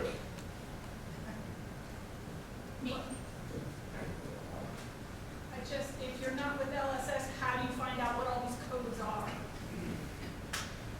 Okay, so how do you find out what all the codes are? Boy, We didn't know about the snow code, okay? Is our realtor supposed to tell us? sure. Yeah, I mean, how do you find out about this stuff when you're new to the community? When you're new, that's a really good question. When you're new to the community. No, we know about general house maintenance, but Yes. how do we know what the city codes are? Sure, and that's something that the Real Estate Association of the Sioux Empire, I've been in talks with just that. If you're new, your realtor's going to know if you're new to Sioux Falls. So the Real Estate Association of the Sioux Empire is a great organization to work very closely with. So if we can get some information out on the front end to new people coming to town, that's a great idea. That's another really good idea. So we do have a lot of codes and ordinances. Oh, here he comes again. We do have a lot of code and ordinances. But yes, I will be available in the back, so if there's any more questions, come find me. Thank you very much. Thanks, Matt. First guy that ever said he enjoyed a job that involves litter and nuisances. That's good. I think our next guy here, everybody probably knows his name. If you listen to the radio at all, local programming, this guy's name gets dropped everywhere when somebody calls in about a traffic question, stoplight here, whatever. So I want to welcome forward Heath from the traffic department. He's going to share for a few moments, and then we'll open it up for questions with him as well. Heath? Hey everybody, I'm Heath Hofkeiser, the Principal Traffic Engineer for the City of Sioux Falls. If you look on the guide, I said I was going to talk about safe routes to school, bike lanes, a bunch of other things. Really what I plan on focusing on here with this conversation, and then we'll open up to questions, is neighborhood traffic calming. It's probably the number one thing that we get the most calls on in our office for the city, from citizens with traffic concerns, is speeding in my neighborhoods. There's too many cars and they're driving too fast. What can we do to try to improve the situation? We're testing a lot of things with traffic calming. We're implementing a lot of different ideas. One of the biggest things is, up here on the screen, the 25-mile-per-hour sign. The city ordinance for the city of Sioux Falls and the state statute for South Dakota, any street inside the city limits that's unsigned is 25 miles an hour, which is one of the standard questions on driver's tests. But when you talk to people 20, 30, 40, or 50 years old, a lot of times people don't remember that's what the standard speed limit is if they don't see signs inside a city, that it's 25 miles per hour.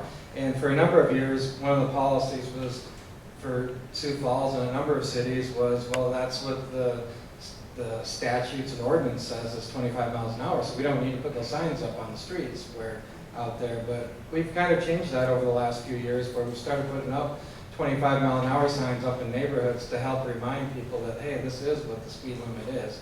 A lot of times, especially when you're turning off an arterial street right into the first street of the neighborhood, is one of the spots where we're really trying to target those types of signs. And anyways, so that's in your neighborhoods, if you have areas that you do have speeding concerns, one of the first things we can do is look at just putting up the speed limit signs to maybe see what that can do to help the situation. We actually have a group in the city that's kind of looking at traffic calming as a whole, looking at some different ideas and considering things. One of the meetings that we had this group met out in the street and had some police officers with, and they were running radar, and they flagged down one particular vehicle that was traveling about 35 miles an hour down this particular roadway that had a 25-mile-an-hour speed limit, and they asked the person, they're just having a conversation with them, what they thought the speed limit was, because it was a residential street in an area that was unmarked, so it was 25, and that person thought that the speed limit was 30 or 35 on that street. So that is an issue for some people, and just trying to get the awareness of what speed limits actually are on our roads. One of the other big things for traffic calming and the speeds on the roads is just the way that we're designing our roads. And Councilor Neitzer talked about it a little bit, just looking at, it's how wide we're creating the roads. One of the issues that we have is all the new neighborhoods that are being built is the densities in them. It's when we have a really dense neighborhood with a lot of smaller houses, and there's a situation where we end up with a lot of vehicles that potentially be on the road.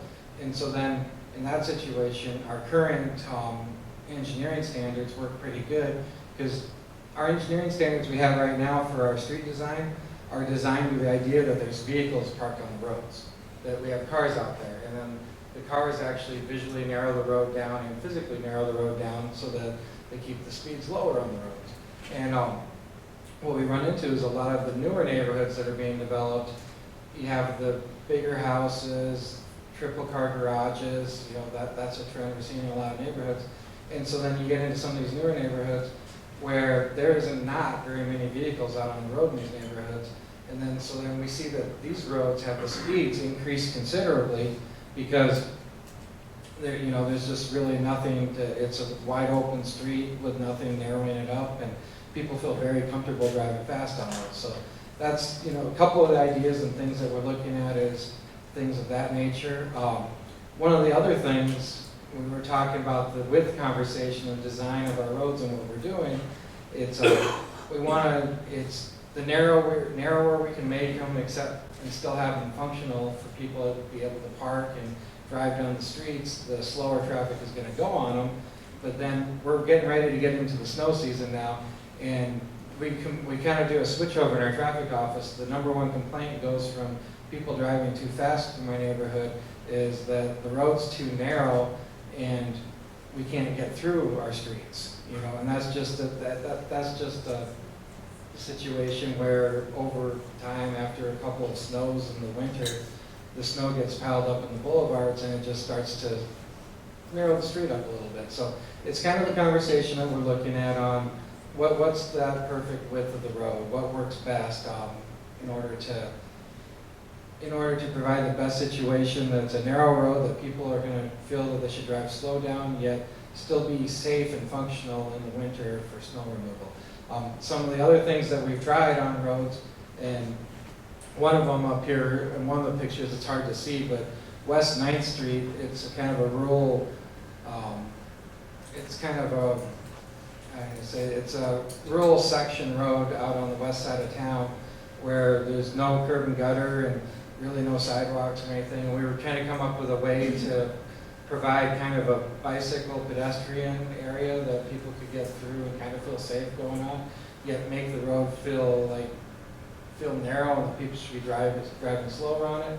So we kind of we put in a variation of advisory bike lanes and just basically painted lines on the road, making the road feel narrow and giving an area for the pedestrians and bicycles to feel comfortable in. And that's made a significant difference in that road on lowering the speeds. And that's something that we've done for a lot of the neighborhood associations throughout the city. Is a lot of the roads that we've found the excessive speeding on, we have gone ahead and painted edge lines to help narrow the roads so that visually we're making the roads look like they have 10-foot lanes instead of, a 12 or 14-foot lane that a vehicle could potentially be driving down. Trying to think,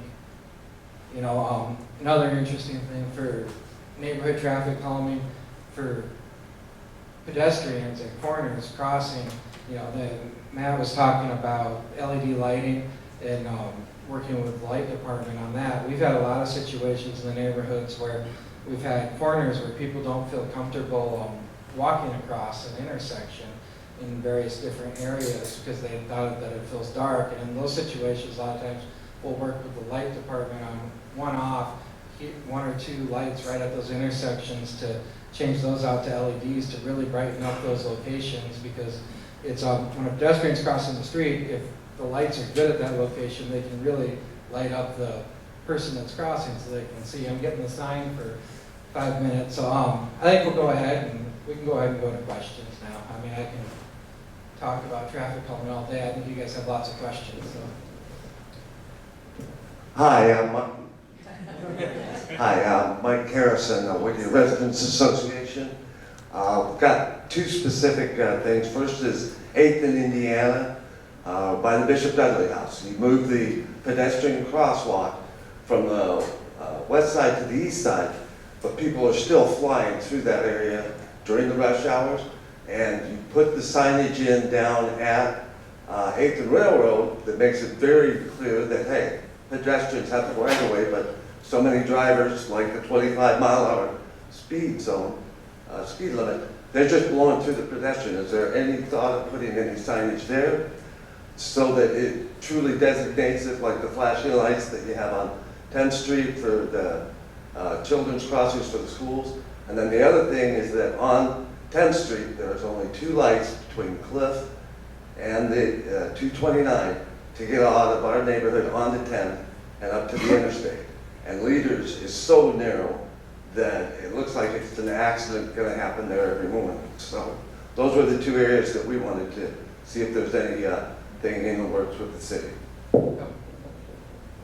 So the 8th and Indiana intersection, we actually just completed a traffic count and pedestrian count of that intersection, where we set up our cameras to basically count the vehicles that are going through there, count the pedestrians that are crossing on each of the legs of the intersection, and the bikes that are going through that intersection. We're looking at the possibilities of doing some sort of enhanced crosswalk at that location, and we're still kind of going through the numbers.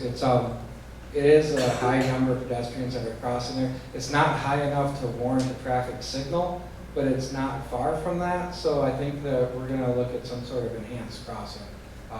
What exactly it ends up being, we'll have to determine as we're looking at the numbers.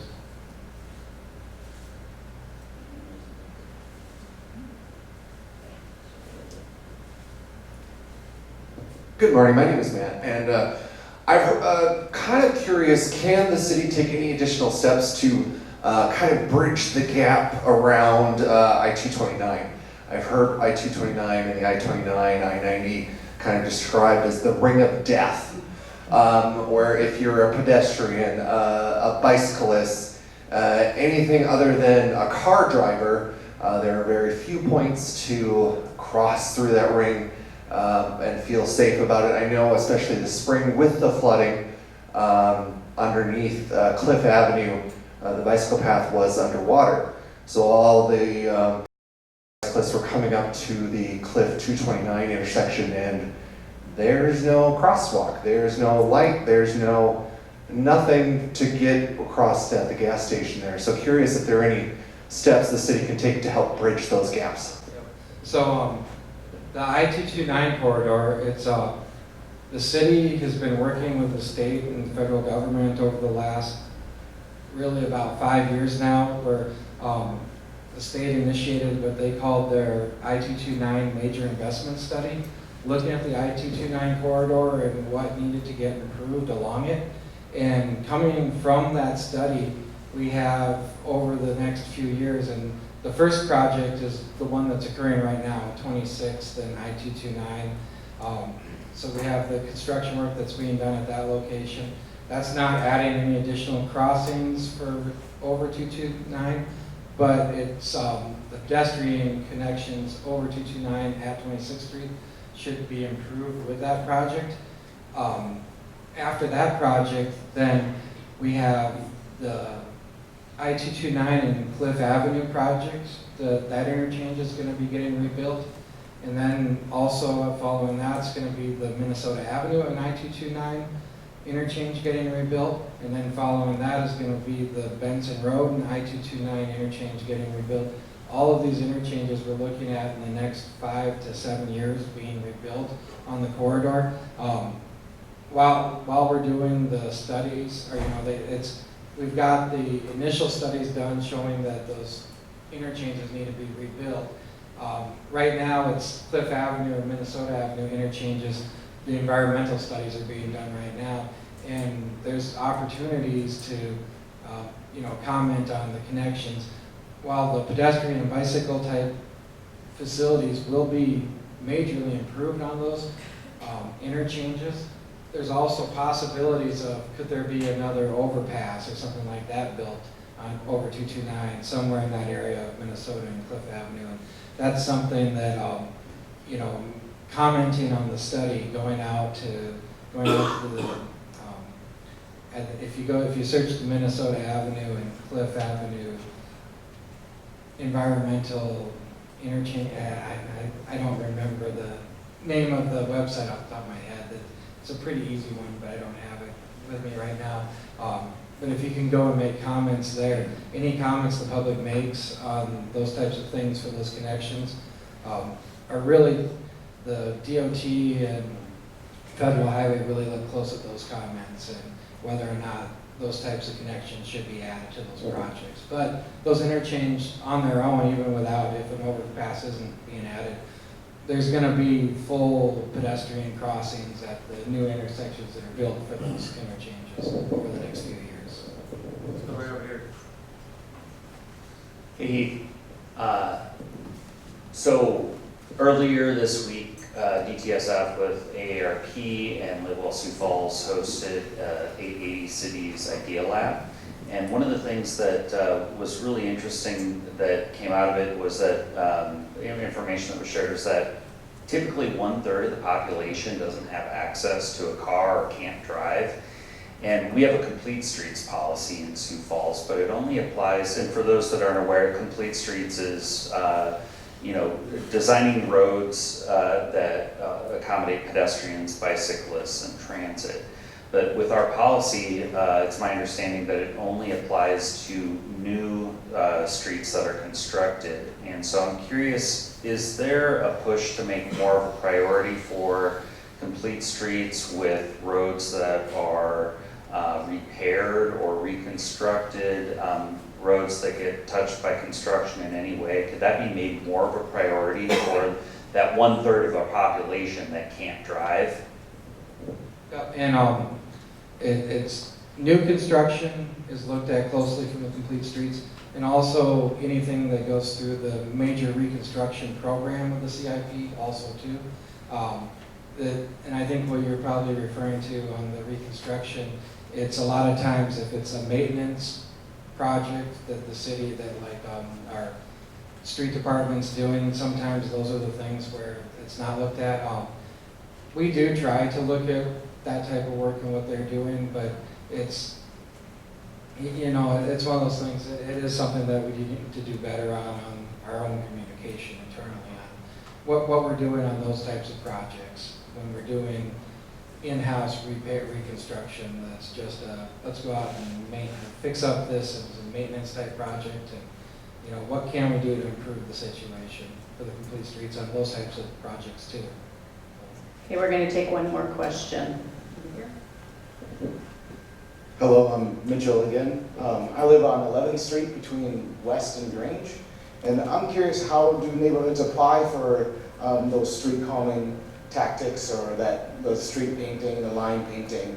On my side of the street, there's about 6 or 7 houses. There's no sidewalk on the south side of the street, and people just wander around in the street all the time. So I'm just wondering, what are the steps to take? Talk to us. Yeah. That's really it. I mean, it's just basically, either a phone call to us, or we can maybe talk quick at the break or whatever. But just talking to us about what you think you have going on at a location or whatever. That's we don't have any formal processes or anything like that. We just have conversations with our public and see what we need to do. So. All right, great job, Heath. Thank you. A couple of really good questions there, and want to encourage us as we go on that asking broad questions like that apply to the whole community, like what's the process, or how about the whole interchange, I think are really helpful as it applies to everyone. And in specific instances, we can reach out and talk to the staff members about those specific instances. Next up, we're going to welcome Jason Bieber. He's going to talk to us about land uses and how they affect our neighborhoods, all that fun zoning stuff in that conversation. Thanks a lot for having me. I'm going to probably go through this a little bit quicker and cut out some of my slides because I don't want to get yelled at by Rich or Diane. So we'll go through it really quick. What we kind of just want to talk about a little bit today is really to talk about the process. When you see some of those orange or yellow signs that go up in your neighborhood, is Mr. Nordley and Mitchell know, that sometimes those things can not only affect you, but your entire neighborhood.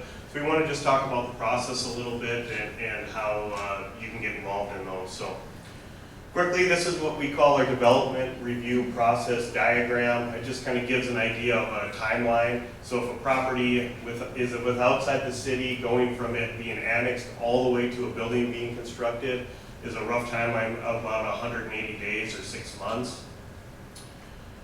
So this is state law. This is what we're required to do as part of our planning applications. State law requires us to post a sign that's 24 inches by a minimum of 18 inches tall. And so now we're going to go through some of those common applications that you'll see in your neighborhood, and really how many there are and what we actually do for notifications. So this one is about the most common that you see. It's called a rezoning application. It's a rezoning sign. We do roughly 51 applications so far in October. That breaks down to roughly 5 a month. These specific applications, they have 2 public hearings. We go in front of the Planning Commission, and then we go to City Council. Us as staff send out notification letters within 300 feet. We do publish this in the Argus Leader, and then we do have those large signs that are posted at the 4 corners of the property. Our next most common application is what we call a conditional use permit, and Mitchell's well aware of these conditional use permits, these yellow signs that come up. We've done 22 applications of these this year, and these ones really are involved with like on-sale alcohol. We have some accessory outside parking requests, different things like that. These do have 1 public hearing at the Planning Commission, and then they also can be appealed to City Council, so they don't all go to City Council. The only time they would is if somebody would appeal them, and then they'd be heard at City Council. Similar process to the rezoning. We send out letters within 300 feet, we publish in the Argus, and we post signs on the property, or the applicant posts signs. Just a couple of other ones that we do. These ones aren't nearly as common, as we do preliminary subdivision plans. These are for large development areas to kind of give us a preliminary lot and block layout and utilities. We do future land use amendments. We don't obviously do many of those. We've only done 1 since 2016. And then we do what we call alternative site plans and initial development plan amendments. Alternative site plans are really for required like landscaping and parking ways for applicants to do the intent of the ordinance, but maybe in a different way. Maybe they can't provide a fence, so they want to do a berm or more trees. Just gives them a different flexibility. Those are all public hearings also. And then the initial development plans and amendments, those are specifically for our large campuses like Sanford, Lake Lorraine, USF. Those are processes where we really get an idea of their entire development and how it's going to affect the neighborhood and different things like that. So our public hearings for the Planning Commission are held at Carnegie Town Hall from 2001 to the present. Before that, they were at City Hall. The Planning Commission meeting, we have an intro video at the beginning. We have the clerk reads all the consent agenda items. Our Planning Commission votes on a consent agenda. Those are non-controversial items. We haven't heard from citizens or it meets a comprehensive plan. Those are voted on all as one time. You as a citizen do have the right to come to the Planning Commission meeting. If you have questions or concerns on any of these, we can definitely pull those off the consent agenda and actually have a full public hearing on them. And then we would go to our regular agenda and then adjournment. So just kind of a quick idea of what the Planning Commission meeting entails is, as I indicated, the clerk would read the item. Us as staff would provide a brief overview of our staff report. The applicant adds any additional information. We'd have opponents and proponents have the chance to speak. Motion is made by the Planning Commission and a decision is made by the Planning Commission. And as I said, the recommendations for rezonings of preliminary subdivision plans, those get forwarded to the City Council no matter what. The Planning Commission just recommends approval or denial. They don't make a final decision. Conditional uses would be a final decision unless appealed. And then quickly, I'll go through City Council meeting. It's a similar process. We would give a brief overview of the item again. Opponents and proponents have the chance to speak. Motion is made by the City Council votes. Rezonings are what we call effective 20 days after publishing date. So they have it ends up being 25 days or so before they're actually effective. And then also if there's a rezoning that maybe the neighbors disagree with the City Council's decision, they can actually protest it if they get 40% of the property owners within 200 feet. And then that's required 6 yes votes at the council meeting, would go back to another hearing. Common neighborhood concerns that we hear at the Planning Commission: drainage. How will this rezoning or this development affect drainage? Just some things. We do have city engineering department, drainage department that actually looks at all of these drainage concerns. When stuff starts building, when they get building permits, they look at it then. And really what they're mainly looking for is drainage can't come off a property any faster than it does now. So if it's a cornfield and they're going to build a Walmart there, the water from that Walmart has to get detained on their site and then discharged at the same rate as what it was before, as if it was a cornfield. So that's really what they're looking at. This is kind of an example of the Walmart in 85th and Western. You can see the 3 detention ponds they were required to build to hold their water and then discharge it at a real slow rate. Traffic issues. Large developments, obviously people have concerns about traffic. They got me a Heath over here that can look at them, but these larger developments, we do require them to do a traffic study, an independent traffic study, to make sure that the street can handle the traffic, and if it can't, what kind of improvements does the applicant or the city have to make for it to handle the traffic. Property values. Neighbors are always concerned about property values. How is this going to affect our properties? We've had the Minnehaha County Director of Equalization indicate that a lot of these don't really affect property values as much as people say they do. It's really all about sales. And then our last one is we always run into is market rate versus affordable housing. For planning staff for land use, an apartment is an apartment. Doesn't matter if you're charging $2,000 a month for rent or $500 a month for rent. It's apartment is apartment. Walmart and Target are the same. You may want a Walmart in your neighborhood, or you may want a Target, but for us it's retail. It's large retail. Burger King versus McDonald's, same thing. It's the same land use, it's a retail land use. So it's difficult sometimes to get that through to some of the neighborhoods. Is they're the same use. I mean, people like Target, people like Walmart, people like Burger, but they're the same for us. So, and that's quickly. Sorry, I went through it pretty quickly, but like I said, I didn't want to get yelled at, so love to take any questions. Does anybody have any questions for Jason? Must have done a really good job. Oh, sweet. She's got a question over here.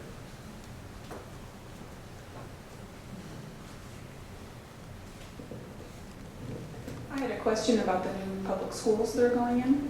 Yeah, and sure. how that works. On where they're going, or what kind of? Well, how you then, right? Does that need Sure. to be rezoned? Is that Sure. Yep. Great question. So the and what you have to adapt for? Absolutely. So we have the Ben Rifle on the east side. That property had to be rezoned, and it was all part of a larger development out there called the Burns family. So that went through the rezoning process and also a preliminary subdivision process. And then we had, I forgot the north school already. What's it called? Jefferson. Okay, excuse me, Jefferson School District, our school, high school up there. That's a similar process. It went through rezoning, and really that one is more of a coordination between us and Public Works, or the school system and Public Works, because I know them in traffic, they have to get Marion Road up to speed. Is that going in next year? So it kind of speeds up what we call our capital improvement program to really get Marion Road to be able to handle all that traffic, because obviously where our new high school is going to take a lot of traffic. And a 2-lane road with no sidewalks and no curb and no shoulders isn't going to work. So it's really coordination. We work through coordination with those because we need to get that infrastructure out to them. And so they've probably been talking about these for years. And it really is us coordinating with them to make sure, one, it's a good location, and two, we can get their infrastructure there by the time that they're going to open it. So.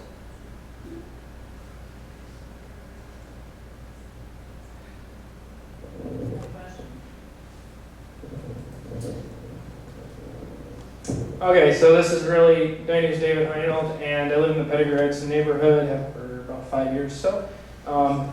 I did live on the west side, over by 18th and Marion Road, an apartment building in the Dunn Park, Skunk Creek area over there. But this is really kind of a twofold question, kind of planning and engineering.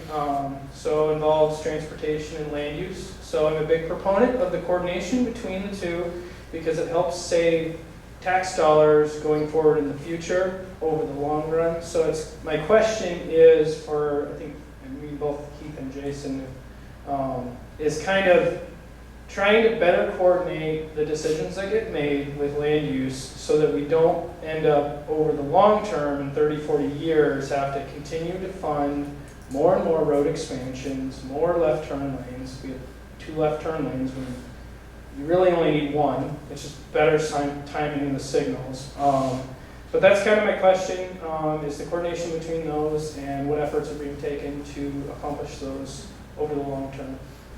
Yeah, and those are great questions. I think that comes back to the mayor's one Sioux Falls. It's accessible housing. It's really focusing on infill development. And that's been sort of a big struggle with us right now, is doing infill development, but also making sure that it's going to work with the existing neighborhoods.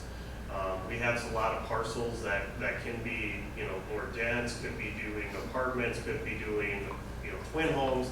It's just difficult educating the existing neighbors and really working with them and to say that this can be an asset to your neighborhood. It may be a field now or it may be a vacant lot, but building senior apartments, regular apartments, they can be an asset to your community, and then that also helps us so we don't have to expand out, put all that infrastructure in. We already have infrastructure there. I don't know if you have anything to add to that, Keith. Just one of the things thinking about the coordination, and I think we've made a lot of steps over the last decade, really, in all the long-range transportation plans. Each new iteration of it, working with Sam Treblecock in the planning office on that.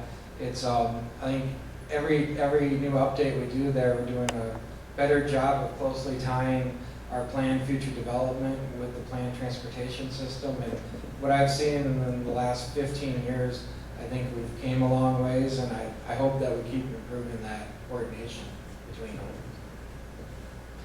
Hopefully that answers your question. Hello, I'm Mitchell again. Mine's more of a statement. If any of you do see one of those signs go up and have a question, Jason and the team was very helpful. I learned so much from them. They took time out of their day to sit down and educate me about the whole process, and I learned about this parcel finder. For those that don't know, I really recommend looking at it because it's a really cool tool to kind of know about your town or your city and your neighborhood. So again, I just want to say thank you and keep doing the good work.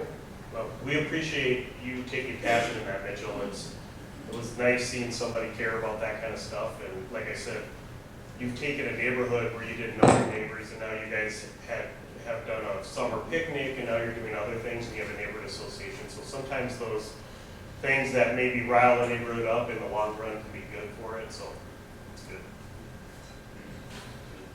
Bruce, sorry. I'm not the question person, but Not fast enough. Bruce Danielson. Recently there was 4 pieces of property on the north end, on North Cliff, that bordered Fourth Cliff, that were converted through zoning to conservation, their drainage. There's a lot of weeds in those, especially leafy spurge. And some of the neighboring property owners asked me, pointed it out to me and wanted to know, how is the city going to go in and get rid of the noxious weeds when we as property owners can't have noxious weeds? The hillside along Cliff above the maintenance garage is full of weeds like leafy spurge and thistle and so on. And nobody seems to be doing anything about it, and it just seems to be spreading. Wondered how, when these are made into conservation, if there's a coordination at all between code enforcement, even going out and doing something about their own problems in the city. Yep, great question. I think as we continue, as Matt would say, through code enforcement, we need to take care of our properties as much as you as a homeowner need to take care of yours. I know these drainage ponds that the drainage engineering department, they have some sort of a kind of timeline, like every so many years, or if they get complaints, they go and assess them and make sure that they're doing what they're doing. If they have to mow or take out some trees, or if they have to dig them a little deeper, they're kind of go assess that, and then they provide those improvements to those drainage ponds. But we can definitely look into some of the other city properties, and we should be taking care of those just as much as everybody else. Oh, yeah, let's give again a hand to Jason for his good work. We're gonna take a break now. Actually, we're on time, so I don't want to get on in because we don't want to discourage questions at all. We still have a couple of council members here, Janet, Teresa, and Greg are here. And during this break, if you want to talk with them, I encourage you to do that, or any of the staff members as well. We're going to gather back together in 10 minutes. So go ahead and help yourself to coffee, bathrooms, look at the resources that are available.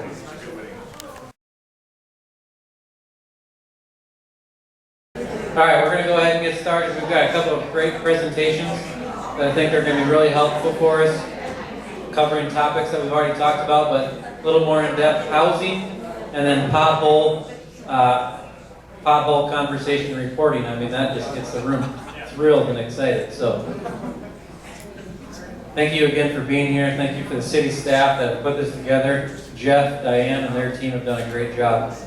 So appreciate the work they've done. So let's go ahead and get started. Let's welcome forward Shelly Unruh. She is the housing department with the city of Sioux Falls, going to share with us some of the programs that are available, the work that they're doing, and then answer your questions as well about housing. Shelly? All right, thank you.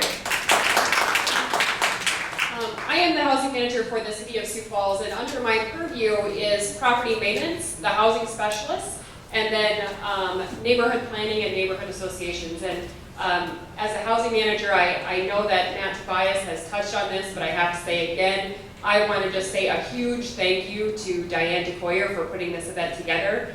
She really was the lead person in putting together this neighborhood association, making sure that everybody felt welcome, invited, getting you the materials ahead of time, and then making sure that it feels warm and welcoming and festive with all of the work that she put into the decor to make it feel welcoming. So big thanks to Diane. How about we give her a round of applause?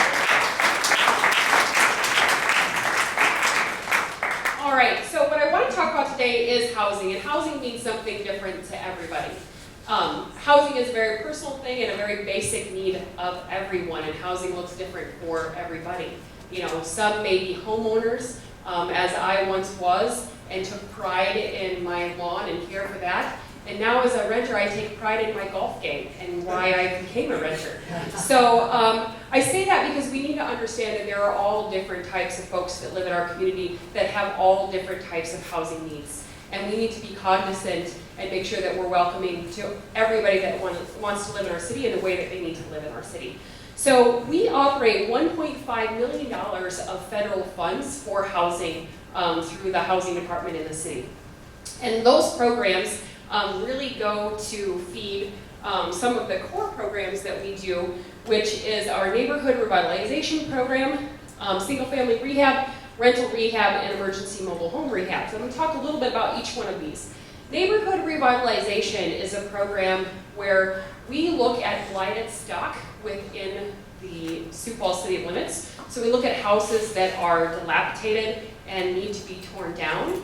And when we have the opportunity to do that, we do tear those homes down and we put new construction in its place. And the new construction that we put in its place is housing that people can afford. We partner with the state to provide down payment assistance to make sure that those homes are affordable for folks that want to purchase those. We've been doing it the same way for a number of years. So we're changing up the neighborhood revitalization program a little bit this year. And we're going to still, focus on removing that blighted stock because we don't want to have boarded homes within our community. We also want to encourage other folks that are interested in creating affordable housing the opportunity to do so. We know that one of the barriers to creating and building new affordable housing is the cost of construction. And the cost of construction has risen because we also have a labor shortage. So costs have risen and it's more expensive to build. So how can we help those that create affordable housing, incentivize them to build? So rather than us, being the developer and developing that affordable housing like we've done for so many years, we're going to open up the opportunity to partner with other folks more so that we can incentivize them and give them the tools, financial tools, to create that affordable housing. So that's one way that you're going to see the neighborhood revitalization program change.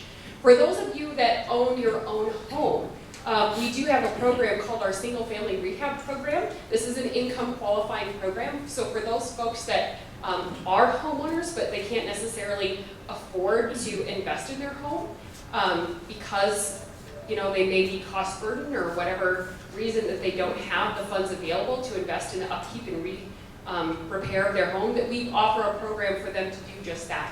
So you can get up to $25,000 from the City of Sioux Falls, depending on the equity that you have in your home, to do those necessary repairs.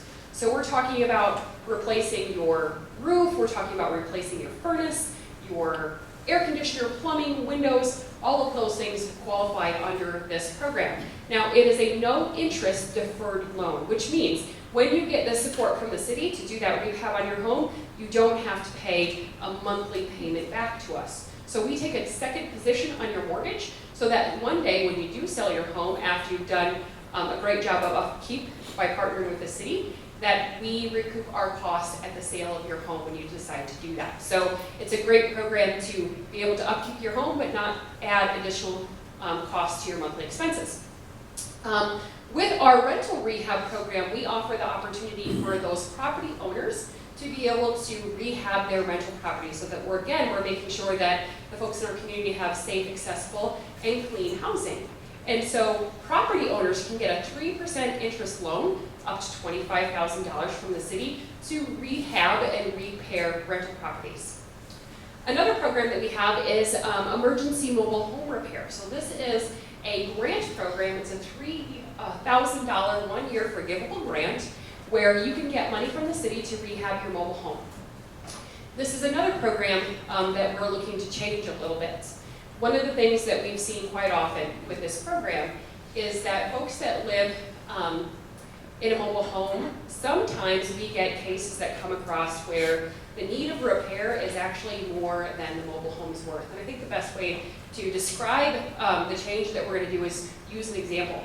So the example that I'm going to give you is that we recently, a couple months ago, went into a home where you could see the sky between the wall and the roof line. And they were needing to replace the flooring, but in order to replace the flooring in that mobile home, they actually had to take the walls off as well, because the way it was built is that the walls are on top of the flooring. So in order to repair the flooring, you have to take off the walls too. So the home was in such disrepair that our $3,000 investment would not have made an impact to preserve that mobile home. So rather than walking away from that project, how can we help folks out that are in that situation? So we're starting a pilot program where rather than investing in the home, we're going to invest in that individual that owns that mobile home and help them transition into more safe and secure housing. So we'll talk more about that a little later if you want to know more about that. It's a pilot program with limited funds, but something we're looking to invest in. So let's talk about what does affordable housing mean? Well, what you should be spending on your housing is 30% of your income. If you spend more than 30% of your income, then you are cost burdened when it comes to housing. If you spend more than 50% of your income, then you are severely cost burdened when it comes to housing.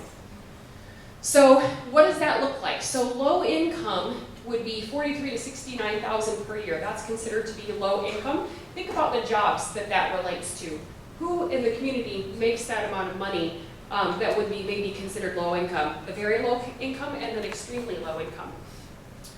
A little bit about the market of Sioux Falls, just so you know. We've grown quite a bit over the last 17 years. This is off the latest census data. We grow about 2.5% every year. The median home price has increased 91% over that time period. So we have gone from $101,000 for a home to $193,000, and I just looked at the most recent statistics, and the average median sale price for a home in the city of Sioux Falls is $212,000. So now let's look at the rental side. Rental rates have increased by 50% over the last 17 years, so the average price used to be about $521,000 for an apartment, and now it's about $781,000. Now, what I want to say is that the median income for renters, has increased 20%, and 50% of homeowners. So think about that for a minute.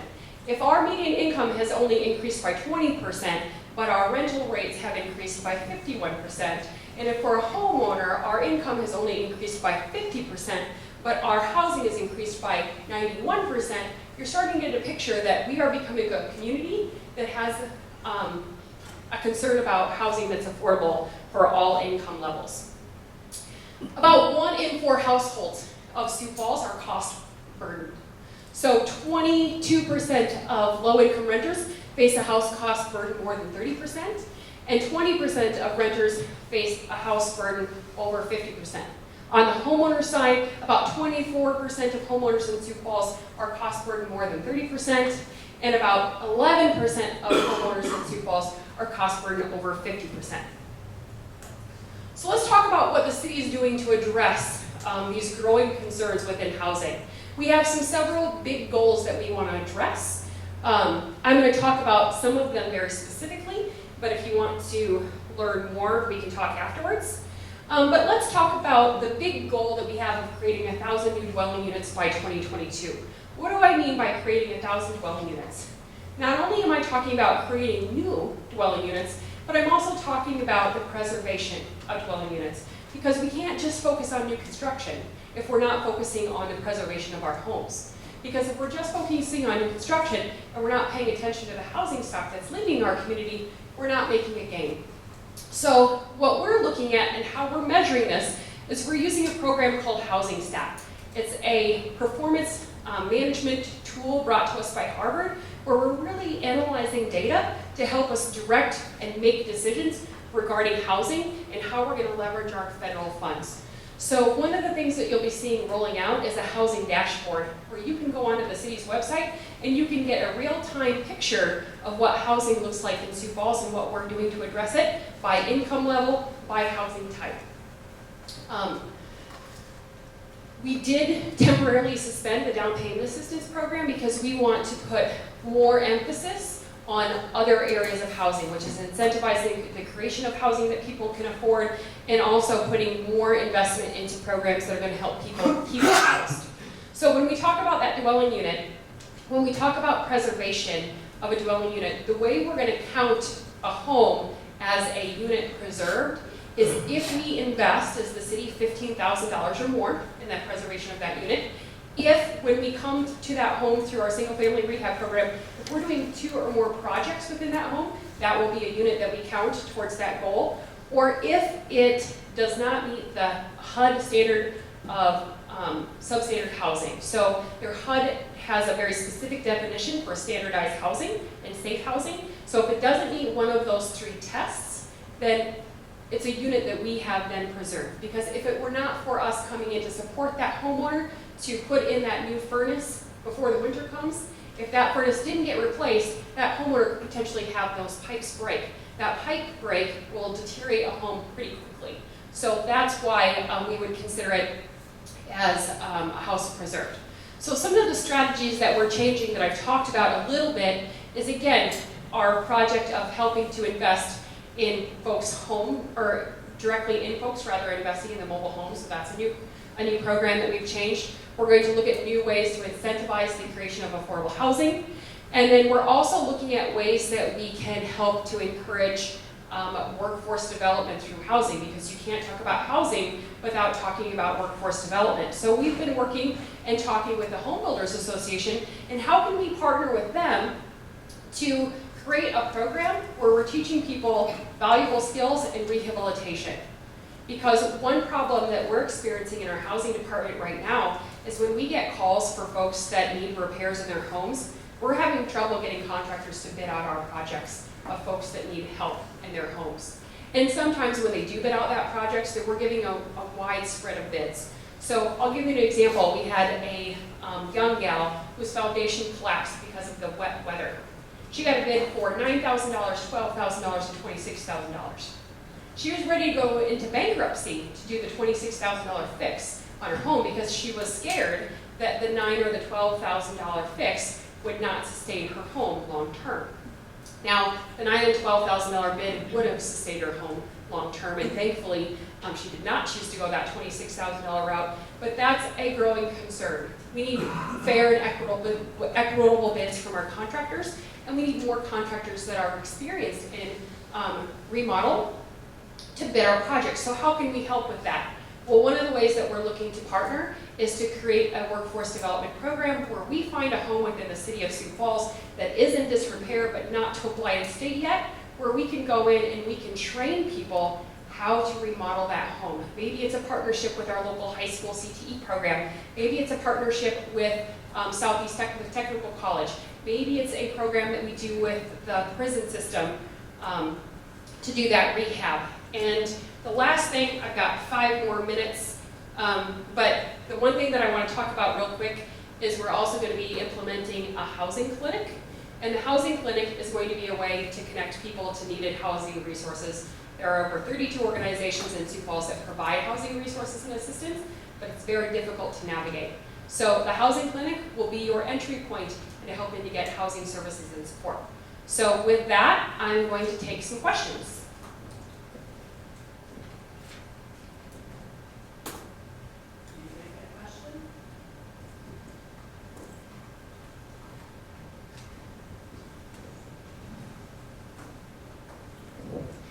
Hi, I'm just curious, with the funding programs that you have, with the funding programs you have, are they being utilized? Is there lots of money left on the table where you really need us to be out there advocating for these programs to people that need them more? Yes, that is a wonderful question, and thank you for asking that. We actually have had record utilization of our programs this year. As many of you know, we've had a challenging year for weather, and that weather has caused a lot of home issues. So we have almost spent, we're pretty close to spending our entire budget on single-family rehab, and we're only in October, and we haven't hit the winter season when people's furnaces start to go out. So we definitely have seen an increase, but it's important for us to get the word out that these programs are available and that we're here to help you maintain and preserve your home. So we do get great utilization of our programs, but I think it's always important to spread the word because not everybody knows that we can offer that help and support. So thank you for asking that question. I encourage you to talk about it in your neighborhood associations, and if you would like myself or one of my housing specialists to come and talk with you about our programs, we're more than happy to do that.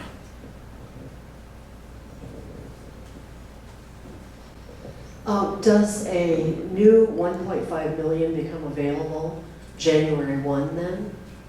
Yes, we do get new federal funding every year. But as you know, the federal government does not approve a budget timely. So sometimes we are waiting for our federal funds to come. I think for this year, we just got our federal funds in October for the 2019 year. So it takes government a while to get to us, but we are thankfully manage our budget pretty well that we can handle it when the government doesn't give us our funds on a timely manner. A second question, you're talking about the workforce development in conjunction with these programs. If you chose to use, for example, single-family rehab, would you be forced to use the workforce piece? I would not be comfortable with using inexperienced labor when you're talking about doing construction on your home. Sure, let me clarify. When it comes to the single-family rehab program, that will be done by a contractor. But what we want to do is, what our neighborhood revitalization program has done for years is find a blighted stock, tear it down, and build new in its place. So what I'm proposing is that rather than, if we can find that home before it gets to that state, but it's still in a state that needs to be repaired, that it's obviously a vacant home that we would purchase, and then we would use that as a workforce training tool and then turn that around to be affordable housing. So we're accomplishing several missions. We're helping to build that workforce pipeline of folks that are doing that good remodel work, and then we're creating affordable housing. Well, one more? Time for one more? All right. So we've talked about the need for a more affordable housing stock that range of, let's just say starter homes, and how it's hard to find those. And then we also talk about individuals who are cost burdened with their housing. So I'm just curious, is there any data out there that shows how many folks are in these starter homes that are not cost burdened? They're paying 20% of their income for their housing, and really, is there any program or thought out there, how do we get those folks to move up to the next step of housing to free up that accessible or starter home stock, so that instead of needing to build new homes, we just free up those existing homes by getting the folks who are not cost burdened to take the step up, then they free up that home for someone to move in there. Is there any train of thought along that way, or any data available there? Yeah, that's a great question. Through our housing stat initiative that we're doing is we're really looking at all of that data. So we're just in the beginning phases of collecting all of that data to figure out where are people at in their housing and how can we incentivize that mobility, but then still ensure that we're creating housing for the demographic and populations that we need to. So we are starting to really gather and look at that data. We haven't really gathered and looked at that data a lot before, so that's a new initiative that we've been starting. Well, that's all my time, so thanks so much, and if you have questions for me, come see me after. Great, thank you. All right, up next, let's have some fun with social and technology. Welcome Jason Ford, Director of Innovation and Technology. How to report those potholes.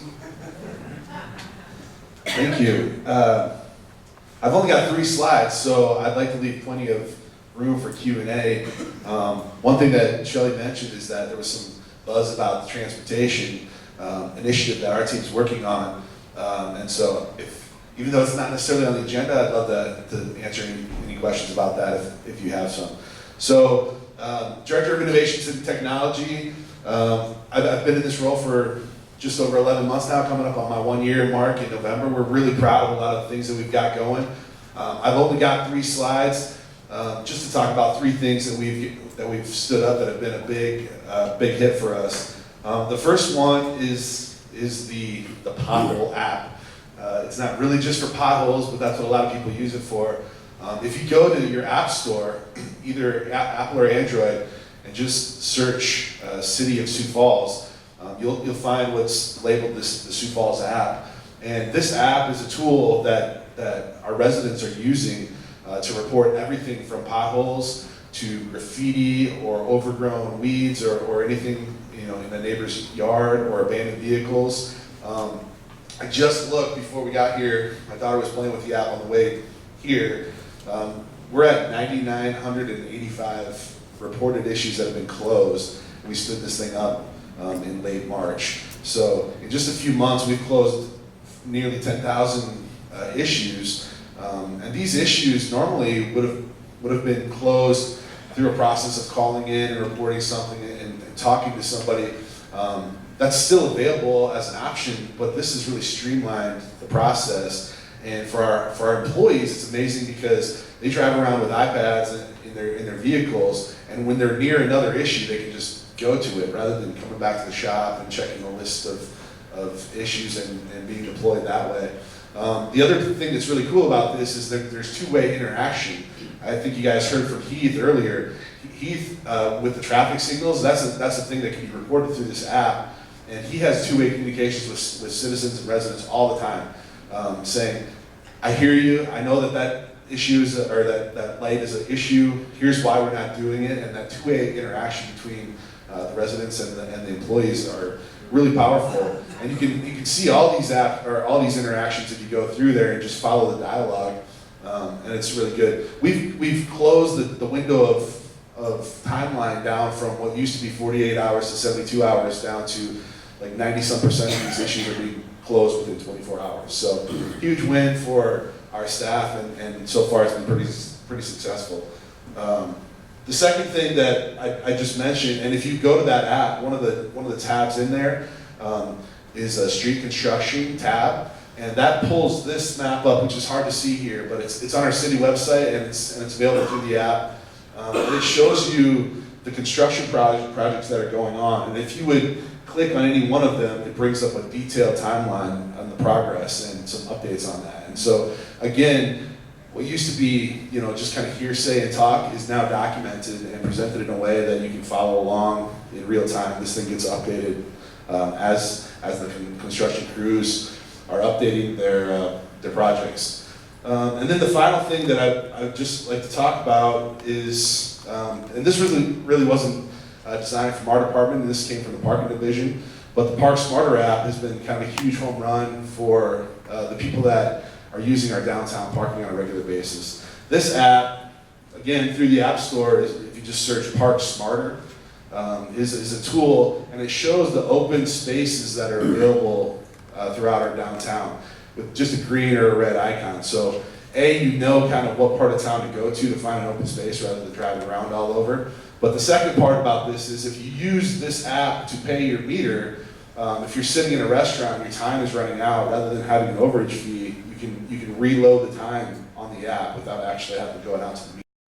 So I know there's lots of people that have said, when they're having lunch, it's just really helpful to be able to add 10 minutes or 20 minutes or whatever of their time and track it from a way that is helpful for them. So that was really it for the three new features that we've kind of rolled out. Just a quick overview on the transportation project. Our core team, which is built of 10 different departments in the city, has been working on this for about 10 months, and we're really getting close to honing in on an idea for a pilot project. We just have as it's getting more and more real, we're getting really narrowed in on the specifics of this thing, and so we're pretty excited about that. The basic concept of it is that we take our inefficient fixed routes that drive around mostly empty and try to find some operational efficiencies by basically creating an on-demand system with using our existing fleet of buses. The reason that we use that at the beginning, use our existing fleet, is because we already own them. We'd have no cost outlay to throw out. And so as we get data of where these people are starting and going, we could downsize the buses if it makes sense into some smaller buses or some shuttle type of things, but really utilizing our existing fleet at the beginning just so we are really cost prudent for our residents. But in theory, if this thing works like we think it's going to work, it would pick you up within 1 to 3 blocks of where your request is and drop you within 1 to 3 blocks of your destination. And our goal, if this thing works, is to expand our coverage for citywide coverage. Our current fleet, our current routes only cover about 40 square miles in the city, and our city has grown to about 80 square miles. So we're only covering about 50% of our area, and we heard over and over from the resident interviews that one of the issues were they were 2 miles from a bus stop, or they couldn't get to a destination where they needed to go.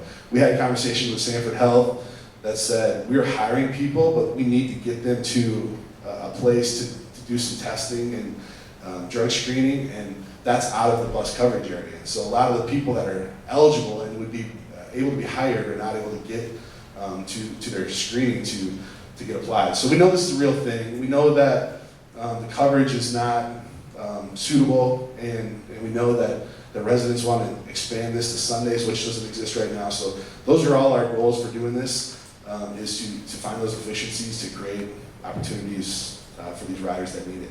So with that, I'd be happy to take questions on any of these 3 slides or transportation or anything. Yes? On the bus thing and the proposed plan, are we planning to get it implemented so you'd have smaller buses to leave from the circle route and go to wherever before we hit 200,000 and the feds don't provide money for it anymore? Good question. We're very cognizant of the federal funding for this. The biggest chunk of the funding that they provide for us have to deal with our paratransit system. So we spend roughly $3 million a year on paratransit, and the federal reimbursement to us is right around $3 million. So it's basically a net wash for the paratransit system. We've been working very closely with them that if we created this system would that still make us eligible for this paratransit reimbursement? And their answer to us was yes.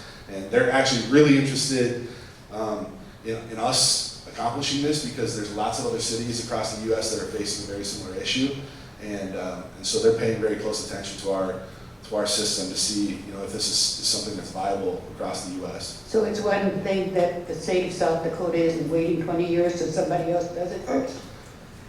Yeah, this is one of the very few things we think that doesn't start its idea on the coast and work itself inward. There's lots of eyes on this thing, and we are looking to be the pace setter for this because this transportation decline has been happening all across the United States for the last 15 years, like to a steady rate of 10% decline per year. So if we can fix that, that'd be a big win.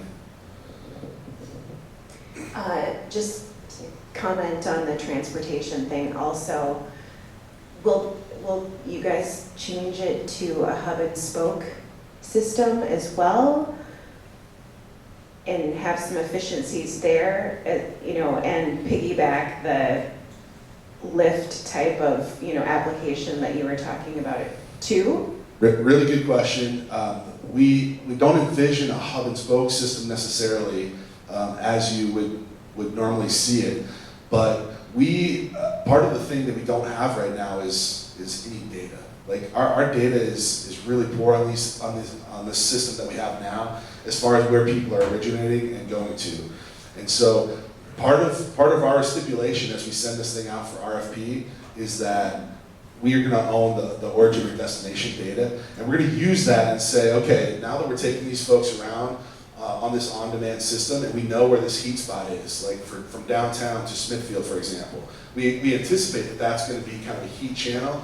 We think that we could create some sort of a fixed route or a rapid transit route or whatever, a permanent fixed route in those areas that make a lot of sense to have a normal route. What we don't want to have is just hub and spoke or circular routes that are driving around empty. But if we know the data says that a lot of users are using it during this certain corridor, we totally think that we can be flexible enough to intermix both a fixed route and this on-demand service to cover the full city. So that's kind of a phase 2 or phase 3 thing as we start to get more information. Hello.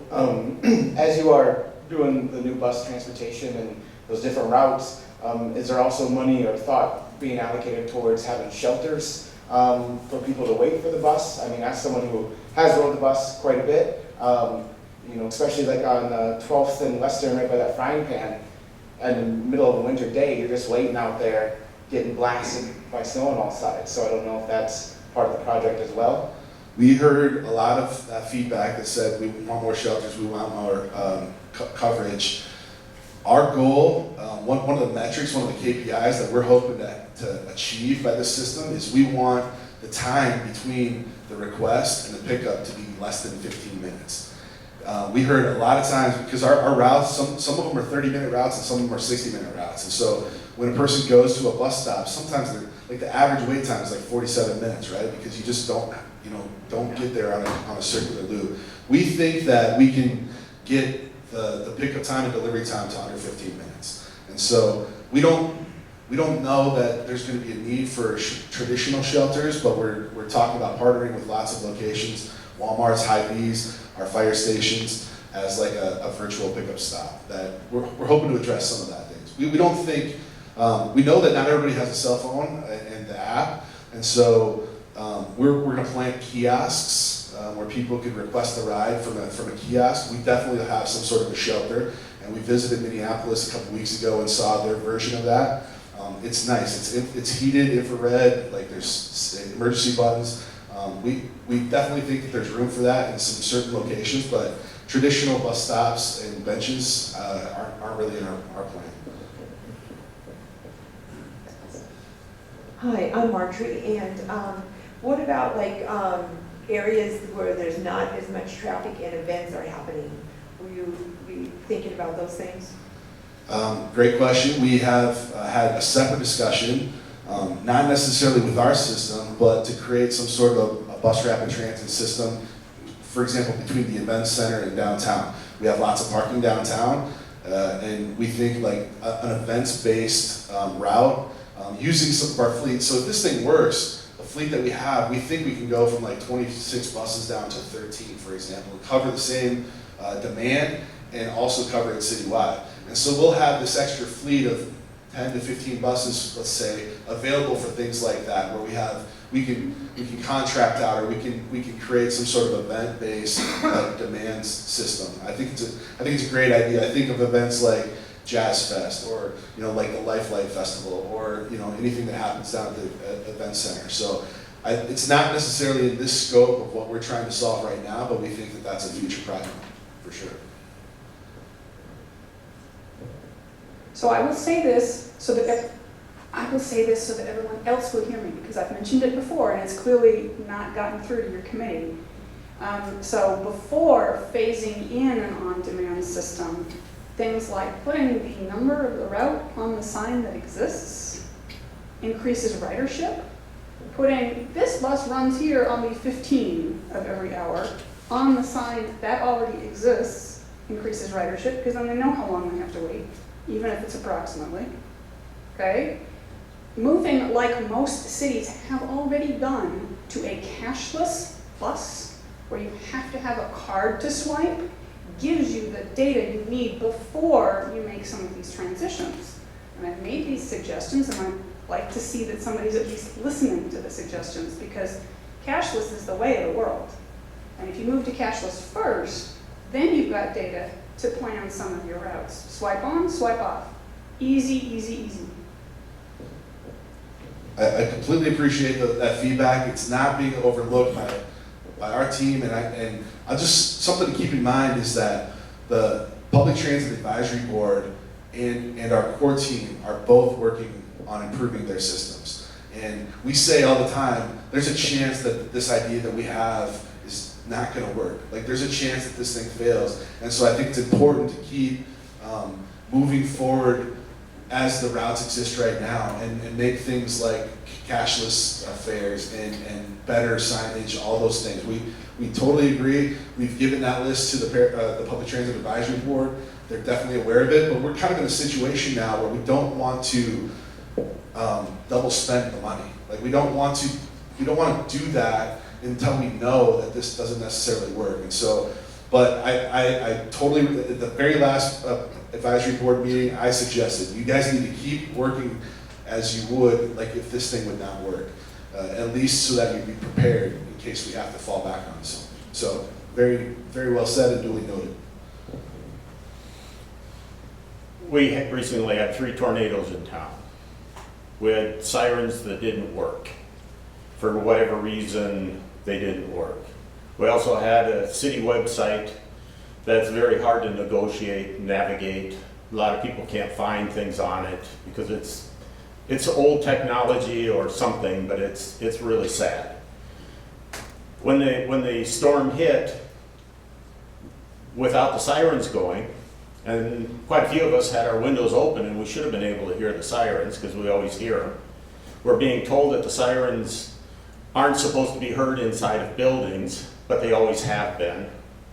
What's your department as the technology department doing to fix, first, the poorly designed and executed website, and second, the emergency management system that's tied into it? Thank you.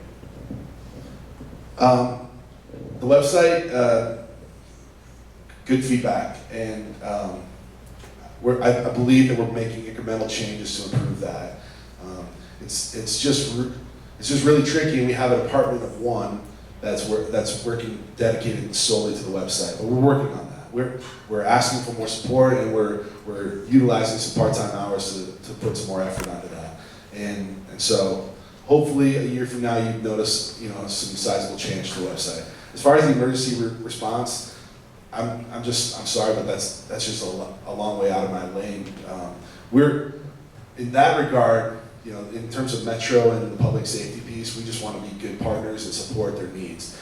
We're not driving a lot of the innovation in the emergency response sector, so I just can't comment on that. The other side of that, sorry, I don't have the microphone, but the other side of that is there's a lot of us, thousands of us in town that don't have Facebook.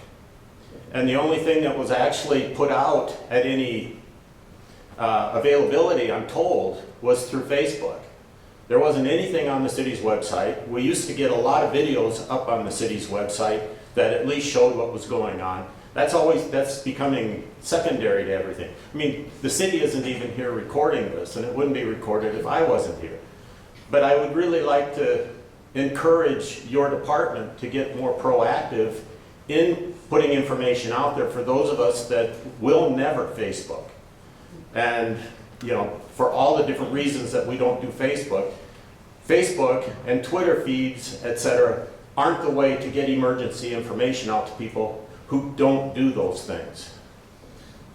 Another more good feedback. It's definitely on the list of priorities to create more options other than just Facebook or anything else. We're going to integrate the CityLink channel directly into our website so that you don't need a separate player or anything for that.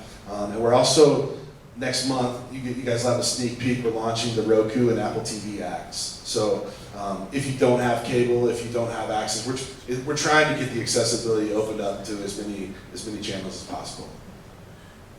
All right, thank you. Time's up. See me after this if you want more questions. All right, thank you, Jason. Really appreciate your responses. Our final time together here is going to be a little bit different, and could be done right away, or we go all the way till our planned time of closing. But I want to close with an opportunity for everybody that's gathered here to share their direct feedback on what's going on in their neighborhoods. And so I want to do this maybe in a little unique way. First, just kind of recognize that we've got a room of leaders here in the room. You're a leader if you're an influencer, and everybody in this room is an influencer in their neighborhood. And so it's important of a room when we get leaders together for them to share their perspective. And so what I want to invite you to do for the next few moments, what we're going to do is our microphone person is going to run around, I think, and we're going to do three things. One is there's been a neighborhood association grant that has been given out, and so we want to get some reports on that. Is that what we're going first? Yep, there's a couple of leaders here I'm going to call out. There's Jolynn from the Garfield neighborhood. So Jolynn, if you want to come up and maybe talk about what your neighborhood has been doing and what your grant has been. We also have All Saints, we have Whittier. Who else am I overlooking? We have a lot of folks from Oakview. So we'll get to you folks, but let's start with Jolynn. Hi, I'm Jolynn Peterson. I'm from the Garfield area neighborhood. As I said before, we span from 12th Street to 18th Street and Kiwanis to Western. So one of the biggest issues that we've dealt with over the last almost 10 years is traffic in our area. And so we've tried to be problem solvers rather than just complainers and figure out what can we do to help the neighbors and to also make our neighborhood safe for pedestrians, for cars, for everyone. And so we started a few years back, and what we did is we did the lane calming. So we've got on our east-west streets, we now have the white lines painted on all the east-west streets throughout our neighborhood. On the north-south streets, we had them paint on the streets 25 mile an hour. So on the north-south streets through that area, that's painted right onto the pavement, which works great in the summer. Winter is a little bit sketchy, but it's there, it's visible. We also added 7 new speed signs through our area, just regular speed signs. And so those are a few things. And we also did, a few years back, 175 new light poles to help with the lighting within our area. So this year we decided to tackle the speed again, because that is our kind of our thorn in our side. And we wrote a grant for a new speed sign. Our goal is to have 4 within the area. We have Garfield Elementary as kind of our core to our neighborhood. So we'd like 4 speed signs on the east-west streets throughout that area to help, again, remind people to slow down. The speed sign that we ended up writing the grant for is one of the ones that flash your speed as you're going through the streets. So we pinpointed an area, we got it pulled together and worked with the city and worked with an outside resource to get a sign ordered, and we got the grant for it, and it's been great. It's just one more piece to help solve that solution. We're looking forward to writing another grant, possibly 1 full grant for the 3 signs that we're still looking for. But if we're not, we'll just do it one by one and eventually have more signs that we're looking for. So we appreciate the support from the city on the grant program. It's been great. When you say write a grant, do you specifically write the grant, or does the city write the grant? I specifically, with the help of my mom, I have to throw her out there too, wrote the grant, and I learned a lot about street signs. Thankful for Diane to come in because they were asked, how many lumens do I need? I have no clue. So I've learned a lot about speed signs now, but now I have some good people within the city that were like, oh, Joanne, you just need this. And that's all I had to do. So I learned a lot about that. There is an application process, so we'll be coming out, I think we have the same $50,000 budgeted for next year. So just after the first of the year, we'll be making those applications available, so you'll be able to go ahead. And it's not a difficult grant. I mean, the information itself and what you're requesting might be a little challenging, but there's all kinds of people with the city that can help you specify what it is you're looking for. So are you talking about solar signs that light up? Yes. You're gonna have 4 of those in your area? Yes, it's a solar sign that lights up, and it'll encompass the Garfield school, so it'll be a benefit to them for the speed going past there. What we find is coming off Western Avenue and going to Kiwanis, we have some Autobahns going through there. We don't have stop signs, and so we can't get stop signs just based on what the requirements are through to get those. So these are going to be another venue that we can use to help people utilize the fact that you slow down. What did you pay for that first one? The first sign cost us just about $4,000, and the grant. So we wrote the grant, and that included the sign, the delivery, and also the city installing it for us. Katrina, would you like to come up and talk about the All Saints and maybe what your grant funding was for this year? You guys did something a little more unique in your neighborhood. So.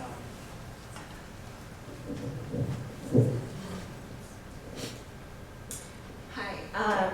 So we've actually gotten grant funding from the city ever since the program started in the Huther administration. And most of every single project, except for one of the ones we applied for this year, has been about safety and pedestrianism and making our neighborhood more walkable. But this year, because the city has two categories now, a $5,000 category or up to $5,000, and then a bigger grant for $12,000, we identified an empty sculpture pedestal that is in Lyon Park, which is our neighborhood park. We worked with the Parks Department several years ago on rehabbing our park, and they were great to work with. One of the things that our neighborhood identified was that we wanted public art in our park.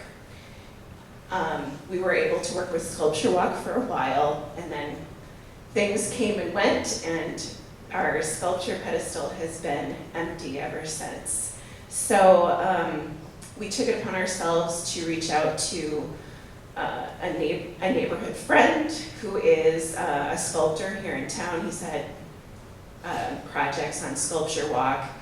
He was willing to donate his time in kind to us. And the $12,000 is going directly to the foundry for the bronze, all the work that is going into the actual piece. And Cameron Stahlheim is donating his time and efforts as the actual artist of the piece. It's been a little challenging on the timeline, but we are hoping that everything can get approved and produced before the December 2nd deadline. We're working closely with them. Yeah. But other projects that we've done in the past, we did a light audit way back, and we got, a few $100s was the first grant that we did to buy solar motion sensor lights for people to install in their backyards and or alleyways, because alleyway lighting in our neighborhood at the time was not great. So that was like the first project we ever did. And we've done a few other projects since then. And the other part of the grant that you guys received Oh, yes. this year. And then we also did receive a $5,000 grant to supplement the purchase of boulevard trees to our neighbors. So we had an ice storm, we had ash, now we have got ash borer that we're dealing with. And this is actually the second grant that we've received to help supplement funding so that neighbors can affordably purchase trees to uplift our urban canopy. There is research out there that shows that the more trees you have in a neighborhood, the safer it is, the slower the cars move through the neighborhood, and also the livability of the neighborhood is increased. So we're very passionate about trees in our neighborhood, and right now I know that we have 14 trees left for neighbors to purchase.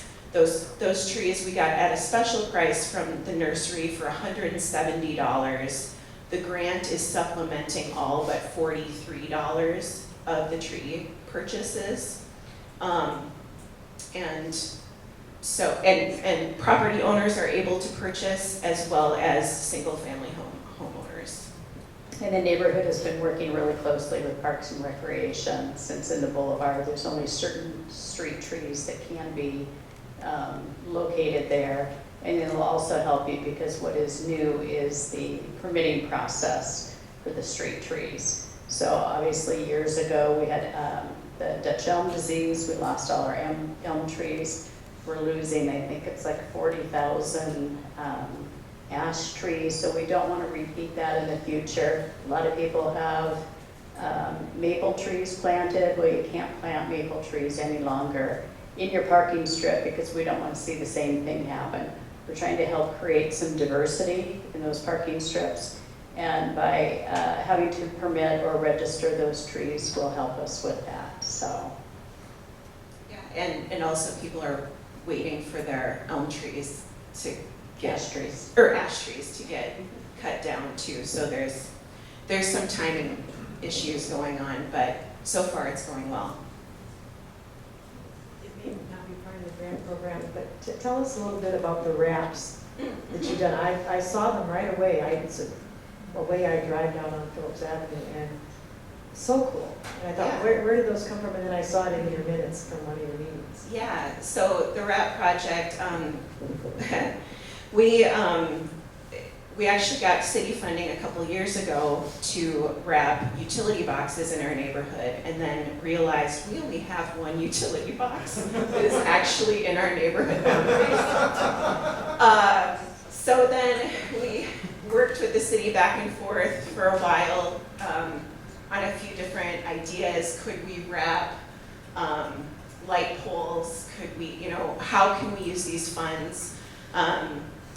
It was also a public art project, so our neighbors we do a fundraiser every year called Hot Dish Competition, where it's a hot dish competition, duh.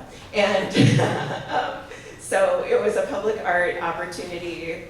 People did artwork, and then we had an artist in residence pull together that art along with historical photos of architecture in our neighborhood, houses, buildings, whatnot, and photos that had been taken at different neighborhood events like National Night Out. And you can see all of those things reflected in this art. And so there's one utility box at 18th and Phillips is wrapped, and then what we ended up doing is wrapping the bases of several light poles. And we also got a South Dakota Arts Council grant to do that work. What do you mean by a wrap?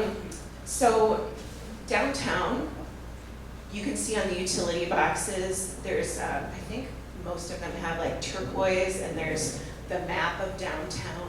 It's a vinyl material that they use to wrap metal. It's Clean Slate, the company that provides the wraps. Yeah. Any other questions for Katrina? All right, I was going to ask if John Nordley would mind coming up and talking about the Oakview neighborhood.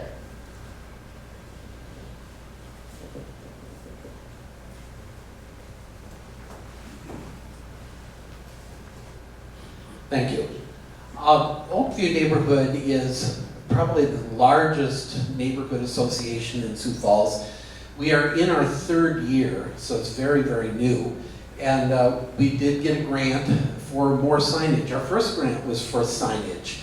And we found that 30 signs didn't go very far in our neighborhood. Our neighborhood on the west side goes from Cleveland to the east to Sycamore, on the south from 10th Street, on the north to Rice. It is huge. And our second grant was for 60 more signs. One of the problems we found with our first batch of 30 signs was they kind of looked like camouflage, and they blended in a little too much. So we are in the process of redesigning and having new signs printed. Not that we're getting rid of the old signs, but it'll help identify our neighborhood. This will also help in identifying the neighborhood to the neighbors. And that's been one of our, one of the issues, such a huge area. And a lot of the people don't even know that they're in the Oakview Neighborhood Association. But we're going to try and get that taken care of. One thing we have done, we found that we wanted crime watch, areas. Oakview was far too large to do as one unit.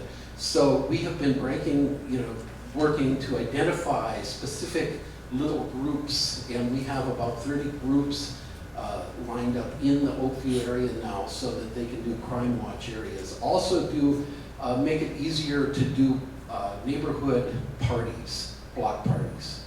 Anyway, we've got ideas for the future. We are a very diverse neighborhood. If you look at homes, we have many, many apartments, many affordable apartments, some that are not as affordable. We have homes, many affordable, many that are not as affordable. We have trailer parks in our area. So we have many, many different types of homeowners and a wide category of income ranges.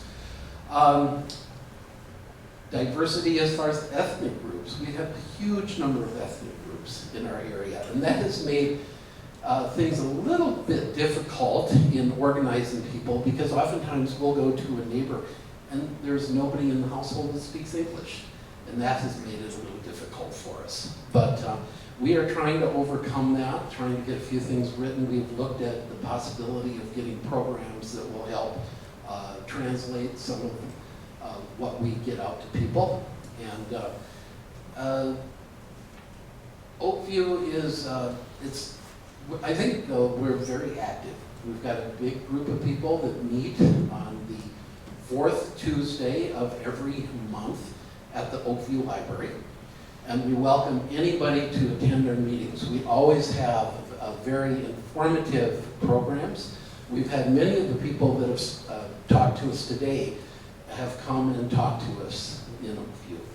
So anyway, I invite questions. And probably one of the things, and I think it was brought up earlier, Oakview was formed or started because of an apartment that was proposed, an apartment complex that was proposed.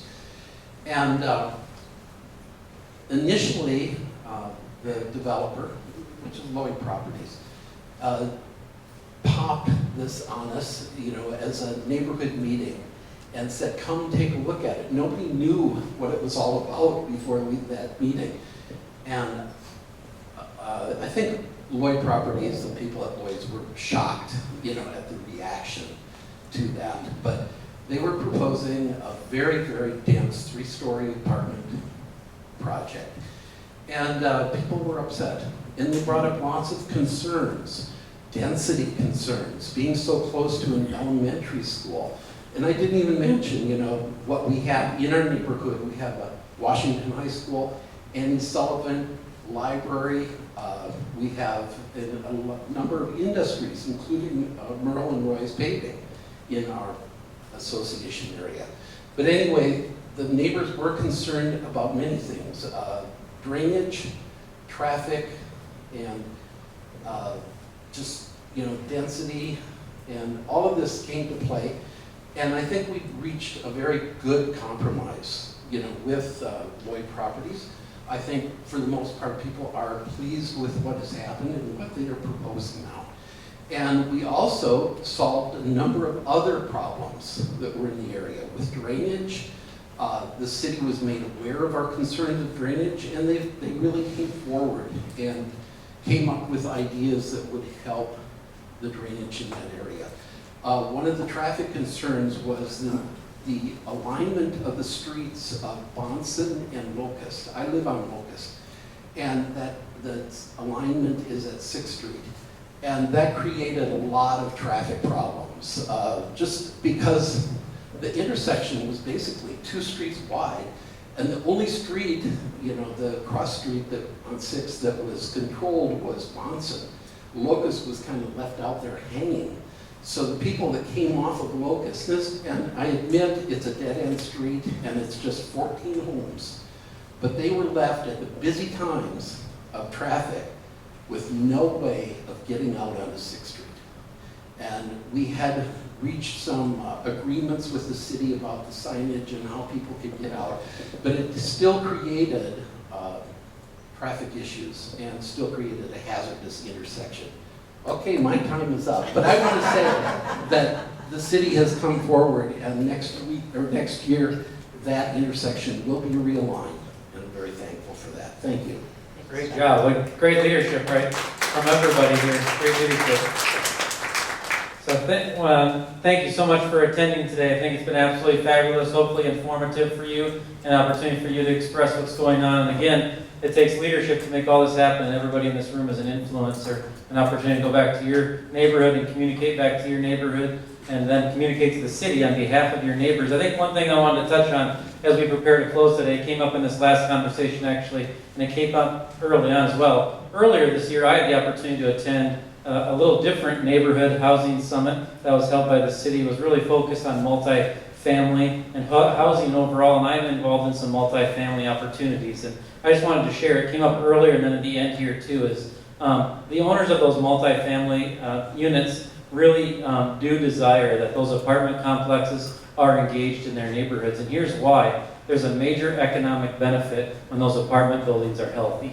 And those apartment buildings are healthy when those neighbors are having meals together and when they're interacting with the neighborhoods as a whole. So I hope over the next year, maybe next year, we can continue some conversation of how we bring those apartment managers alongside the single family home owners and have those conversations together, because there's true benefit and we need both in our community. And so thank you for making Sioux Falls strong by starting in our neighborhoods. Let's thank one more time Diane and the city staff for the work that they've done.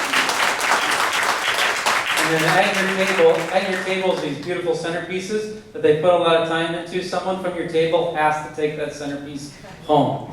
Has to take it home. Give it to one of your neighbors. What a great way to start a conversation and build community in your neighborhood. So have a great Saturday. Thanks for coming.